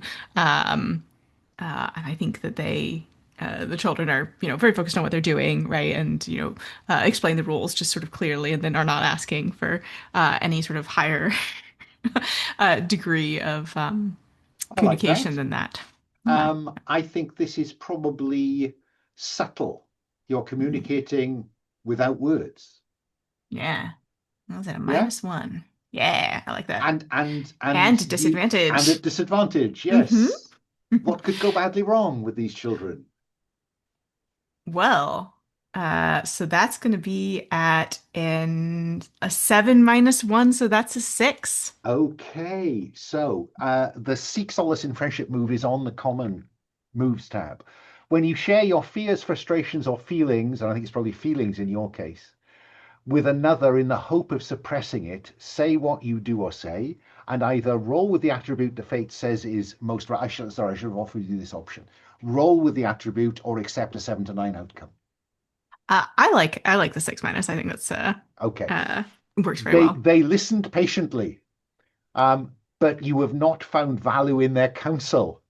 You do Hmm. not clear your burden, and your despondence places you at disadvantage. So you're still going to be at disadvantage when you get to the next settlement. Yeah. And I think what this looks like is one of the children is cheating.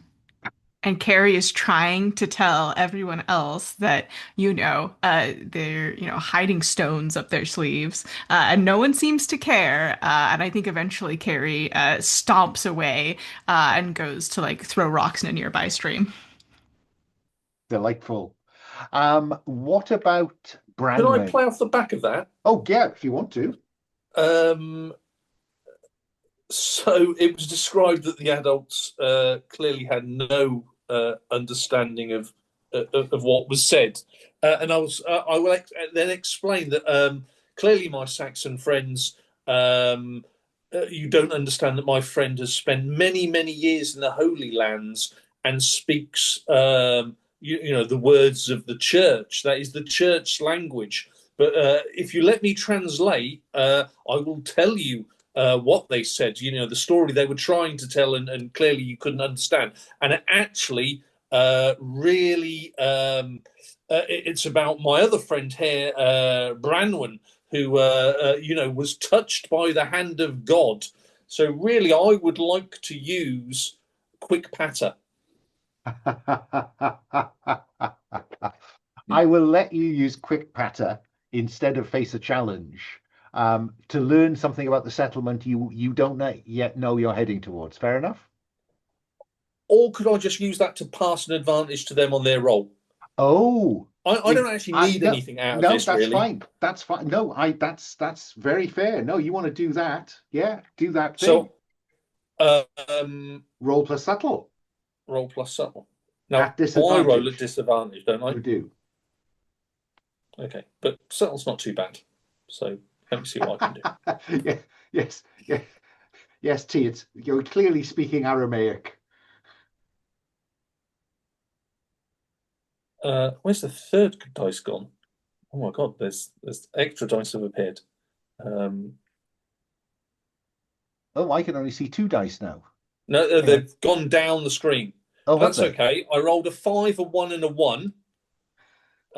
So that's 2, 3. 3. Gee whiz. Okay. So on a 6, expect the worst right here, right now. What is the worst going to look like? They don't like Christians. I think that you're already at disadvantage. I can't make it worse for Is there Branwen. any special failings on? Well, No, you apart see, from I'm just expect the thinking worst about right what here, I right know now. about them. Let me see. Can I make a pitch? Oh, pitch. I think one of these people knows Rowan. Oh, yes.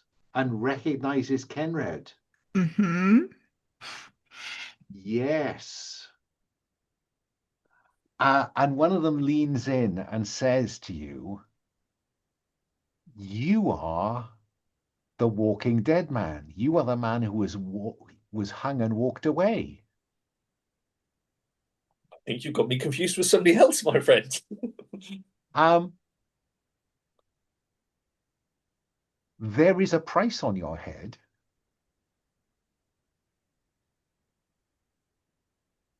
I will not take that price, but walk with me for a moment.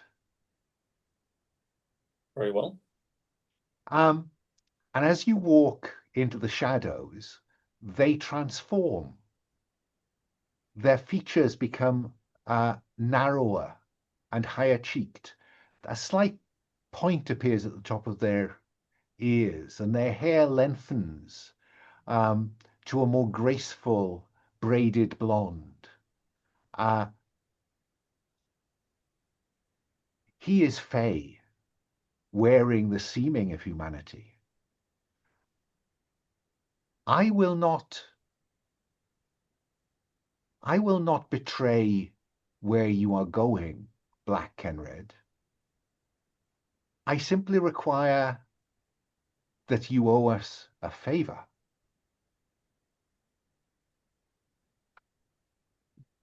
I will owe a favour to the Fae. Okay. Now, one favour only. Okay. Now, you will find down on around row 55 or so, you will find favor of other supernatural patrons. Yep. So there's the Fey crown. There is the Fey crown. And they will offer you this favor in return for something. We will grant you favor if you will fulfill a task for my crown that we would otherwise have to fulfill. So you can have favor with the Fae at 0, or you can have favor at the Fae with 1, and I will define a quest. Yeah, let's do a quest for the Fae. Okay, so you will have 1 favor with the Fae crown, or a Fae crown. But I will assume that you will keep our particular secret from your friends. Of course. For now, at least. Of course.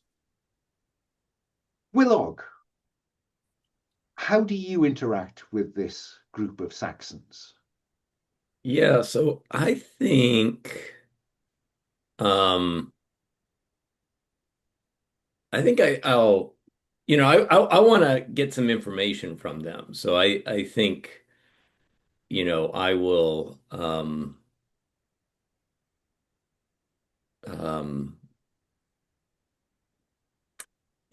I think what will do. I mean, I'm going to go for the face a challenge. Yeah, to see what you can learn about somewhere. And how do you go about doing it? I suppose that's what I'm interested in. Let me double check this before I commit myself. I think while things are settling down, some of the Saxons, I would say that they're the more the young adults are engaging in a kind of wrestling bout. And even though I'm older, I will try to show the young green whippersnappers my your moves. My moves. Yeah, and in doing that, hopefully, earn some respect from them that will, pay off with them kind of looking up to me about. I think that's roll plus steal. Yeah. All right. So, and it now, is this at disadvantage? It is. Okay. So, all right, I'm going to re-roll these, and then I'll just roll one more after this. So I'm going to re-roll these 2, and then I'll also have another one that I'll. So it's my 2 lowest are a 4 and a 3. So 7 plus 1 is an 8. Okay. So on 7 to 9, you learn something about one of the settlement's NPCs. Hold 1 to spend to gain advantage with respect to them. Make a note of that. And then once we've created the NPCs in the next settlement, you can tell me which NPC they told you about. Does that seem fair? Yeah. Mm-hmm. Okay. So Ceri has failed to play successfully with the children. Gwylog is wrestling with the young adults. Cenred has gone for a walk. Uh, what about Branwen? Seek solace in Mm. friendship? Oh, this is a good question. I'm wondering if um I'm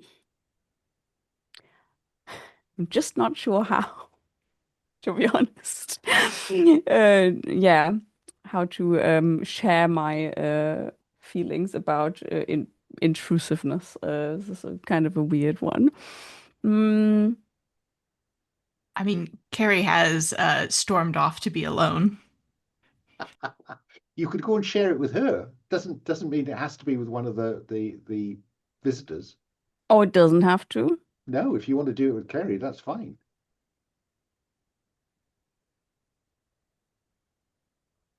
Hmm.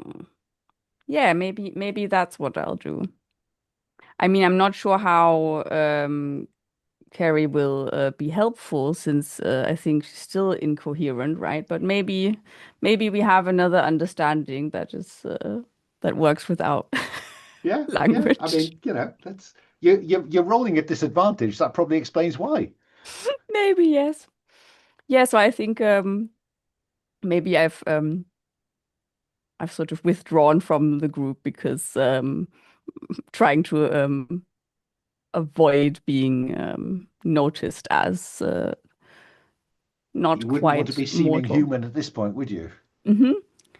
Um, yeah, so I followed Carrie to over to where was it? You were throwing Uh, rocks. yeah, he's just sort Yeah. of standing by the stream we've camped by, throwing rocks, and I think sniffing loudly.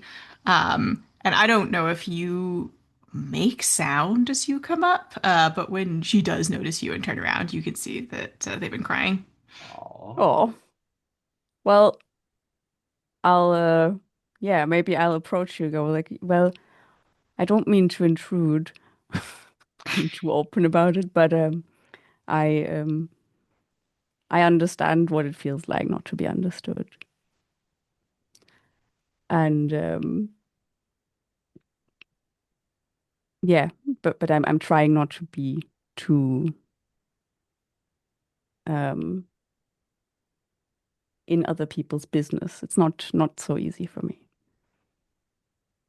And I'll just Uh, offer I don't know, a pat on the well, back shall if we I roll the can. dice and see what kind of response that generates for us? Sure. yeah. That seems to me to be because it's about body language and your tone of voice. So I think it's subtle is the logical one. Right. It doesn't And sound like it's a calculated sense approach. probably not. Is all at a disadvantage, correct? Yeah, this is a disadvantage, yeah. But then the disadvantage is gone with any luck. Well, okay. Unfortunately, it is not. This is a two and a three plus one, six. Wow, this So- is Yeah. So I think Carrie like looks at you and then says something and is clearly waiting for a response. And I don't think you can tell what it is that he wants you to say. Mhm. And we'll repeat again, just this is not actual language. And yeah, frustrating on both sides, really. Yeah. clearly I overestimated my skills here. And I They go ahead, Terry. I was gonna say, let me know if this is too much, but I think Carrie will, yeah, because you're not clearing your burden, will just sort of like push you physically away, and then turn, his back to you very pointedly, and throw another rock. Yeah, sure. I know when I'm not welcome. Yeah, but your inquisitiveness is still burning in you, Zena, so Branwen. So how do we know that you are still intrusive? Hmm. Because that doesn't sound like you could walk away from this if you're being intrusive. Well, I think in that moment I might, but maybe at night you'll see that Branwen is like hovering around Ceri trying to suss out what's gone wrong with them. I like that. Fine. Well, a shared campfire of mixed outcomes, I think it's fair to say. Let's work out. Okay. The Fae comes to you when everyone else has retired, Cenred, and says, our crown sent us to in search of a power. That power, randomly determined, 2662, 26, oh, 62. There is just north of here, no, west of here, there is just west of here, a fen, overgrown, barely visible unless you know where it is. And there, a power. We were sent to find a power, and let me see if I can work out 2-5 or 5-2. Protected by a spirit. If you can retrieve that power and leave it where we tell you to put it, then my crown will owe you a favor. Agreed? Agreed. So I haven't got the favour yet of the Fae. No, you will get that when you deliver on your quest. Fair enough? Fair enough. So, okay. With dawn, camp breaks and they head off south. Cenred, you've been trending, so now Cenred has to convince us to help out on this quest without us knowing. Well, what's the suggestion, Cenred? Or do you come clean? I don't know. Of course not. I never come clean. I've got to be dishonest. So much for reformed. I'm going to go see my good friend. Yes, I'm going to go see my good friend. Well, actually, no. First, I'm going to express. I'm going to gain the favour back. I'm going to become pretty dishonest. Oh, righto. So earn yourself some favour and take on a burden. Yeah. Okay. Gwylog, I was talking to one of these Saxons last night, and I know you're. There was something you were saying about swamps, bogs, and how it's affected your clan. Well, my clan is from what you might call a bog. That's why I've come to see you. One of these Saxons said there's a bog very close to here that is being threatened by a supernatural power. And I just thought this is right up your street, my friend. Now, are you gesturing in the direction of where? West.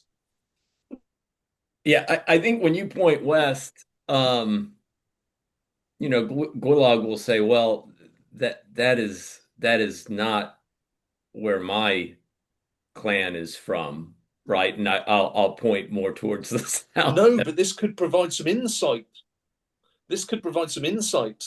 What threatens one bog threatens many bogs. I suggest we go west, deal with this, and this could provide you with some insight into what could possibly be affecting your clan. The rest of the team listen to you, Gwylog. so if you're with me, we should go west, investigate this. I'm willing to help you solve the problem that's affecting your tribe. Yeah, Gwylog is skeptical of this, to say the least. Skeptical is good enough. I'd always be skeptical, my friend, but skeptical is not a no. Um, Yes, then. so is there a mechanic No, where I there can isn't. There is deliberately not a character versus character convince move. So yeah. this is entirely down to which way you want the narrative to go, Gwylog.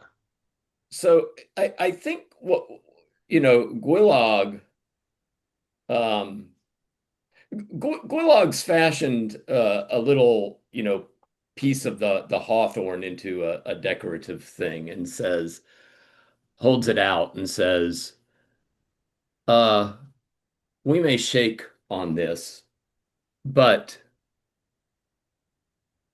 I need a promise from you that after we are done with this little journey, um, we do return to my home, pointing to the south. So after we do your journey into this place, I need your solemn promise with no backtracking or double speak that we will then head south. Sidetracking, okay? No sidetracking. A sidetrack, okay? No sidetracking. Okay, okay. No backtracking, no sidetracking. Just forward tracking. We're Yes. only forward tracking. Yes. Okay. Well, I'll spit on that, my friend. Why not? And I'll spit in my hand and offer out my hand. Yeah. Now the two of you just have to get Ceri and Branwen on the side. I mean, Ceri seems a little distracted, it must be said.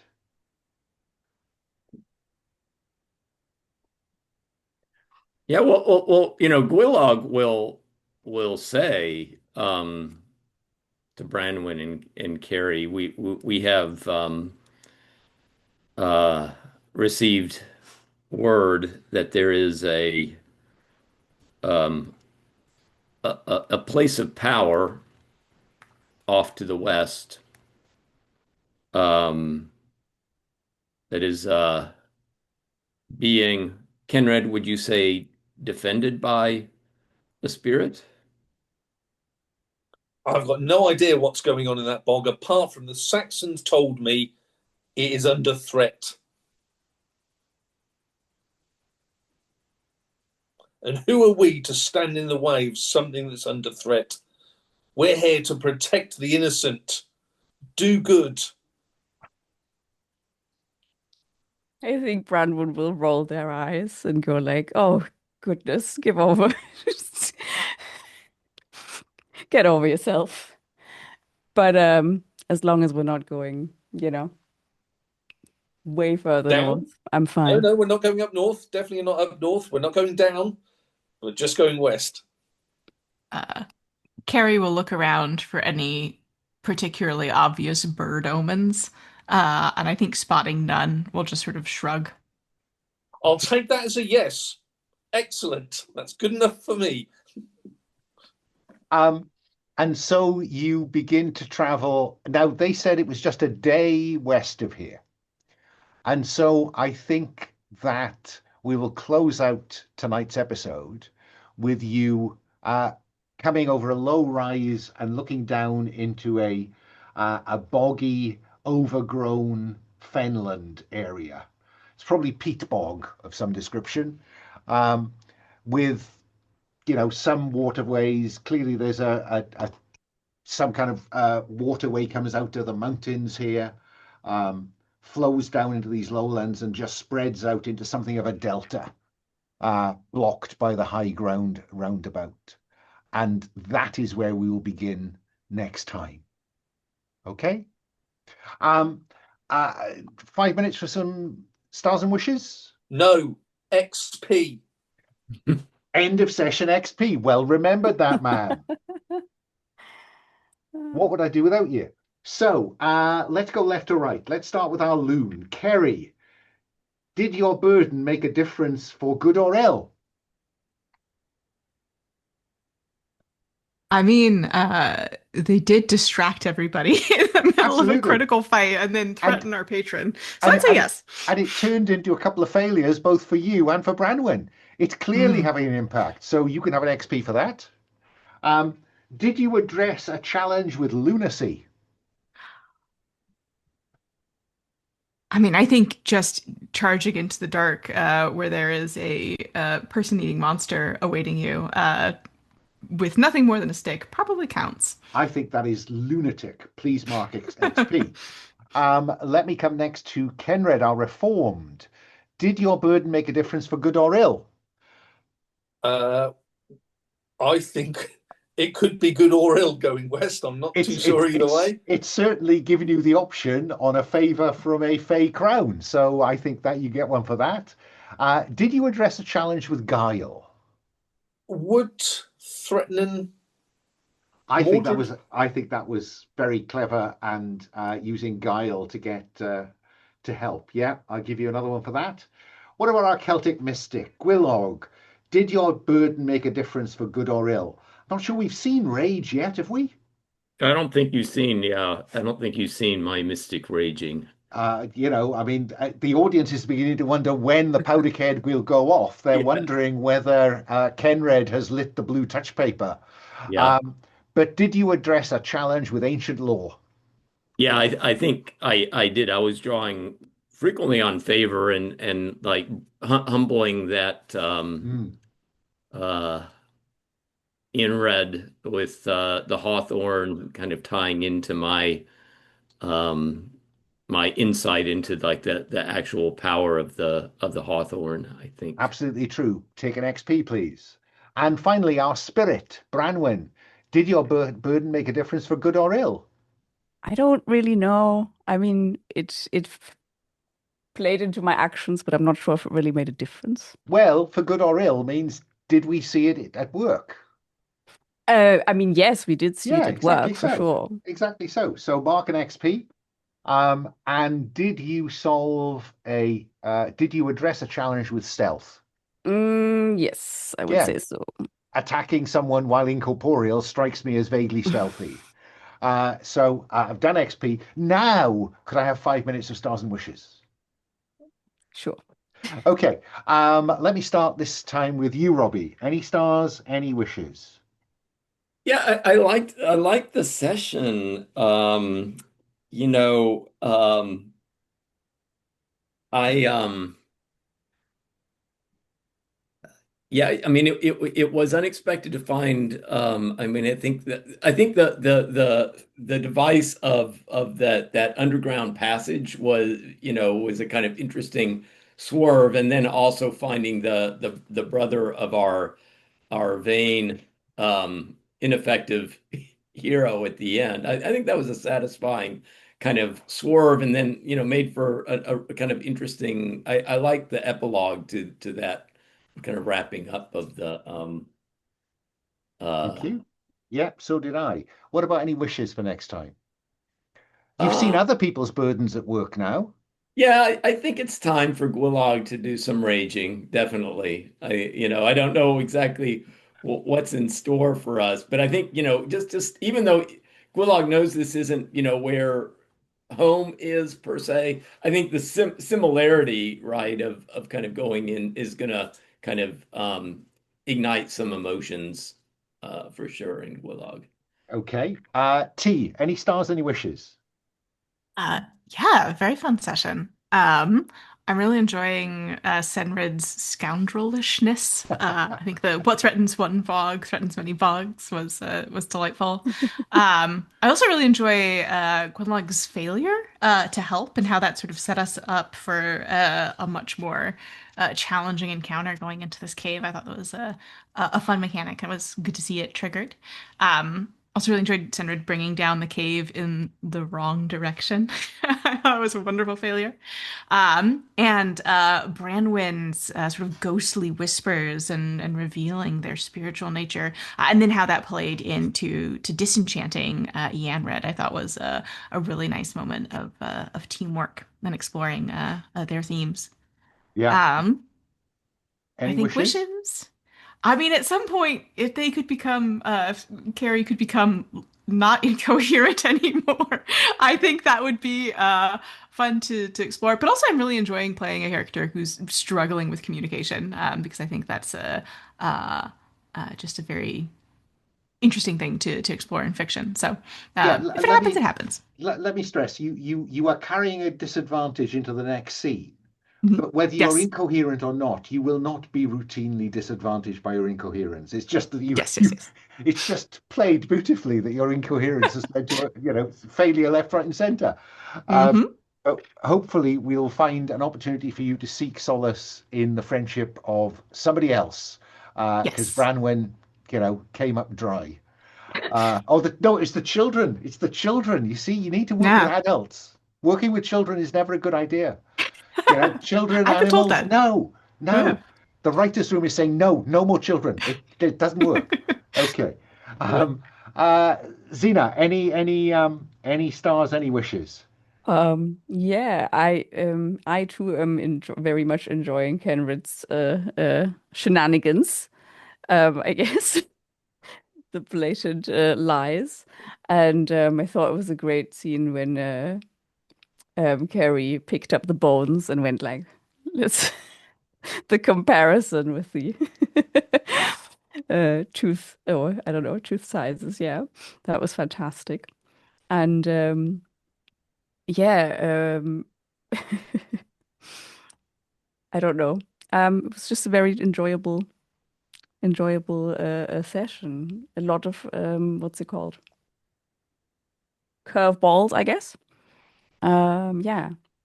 So, And what my about any wish. wishes then? Mm, I don't know. I guess I wish that I get a better handle of what I can do and what I. I mean, I think you're But using the moves very effectively. I don't know what anybody else would say, but I'd give you a star for choosing that moment to go incorporeal, so you get up close and personal and whisper some death into the ears of what appeared to be a monster. So yeah, I think you're using them very creatively from my point of view. well, maybe I'm overthinking it then. Anyway, no, otherwise I don't know. I just had a good time, so I'm just hoping for more. But yes, I'm also looking forward to seeing the mystic rage a little bit. Because so far he's been very, He's been very calm, I yeah. think, very calm. Paul, any stars, any wishes? Yeah, T, I loved the lunacy. The Loon's one of my favourite playbooks, so really nice to see that. And you leaned in heavily on the incoherence. You know, and as Zena said, the bone scene was very entertaining. Um, Zena, I liked how you ran with the tunnel. I just love it how players, can play off ideas, build on them. That was very good. And the use of the incorporeal, I thought was really good. Robbie, good use of mysticism, I thought throughout, but I think really the star was just that little scene with me and you at the end. That could have easily fallen quite sort of flat. Um, you know, you didn't let it happen. It built. You managed to sort of squeeze a little favour out of me. Really good. So really good to see, and good to lean into and play against. There's nothing worse than I think a flat table. It's a bit like the world. It's always better when it's round, sort of thing. Alan, really good session. Lots of curveballs coming out. Really, really good. Enjoyed it. Wishes going forwards. Yeah. Just sort of just more sort of building that interlacing story to something big. Really, I know we've got quite a few sessions, so nice and easy. But yeah, it's coming together well. I like it. Good, good. Yeah, those stars covered mine pretty well. I particularly enjoyed the way that you got together to come up with a nice epilogue for the village that gives us some stakes. If at some future point some raiders do go for it, then we know what's at stake. And T, I just want to give you a shout out for having gone for the arc that goes from jokey rhymes to incoherence, I think is a really neat one, and I thought you played it really well. As I said, Zena, I think you're playing the spirit really creatively. So don't knock yourself. Um, Robbie, Gwylog, the link to the plants that we've had from from the backstory through to the hawthorn, through to using the hawthorn to calm the savage beast, great. And Cenred, I don't think Cenred actually lied to Gwylog at the end. He was just somewhat economical with the truth, Of course, because there is a power, it is in a fen, and therefore, there is a line to be drawn. So, no, brilliant session. I thoroughly enjoyed it.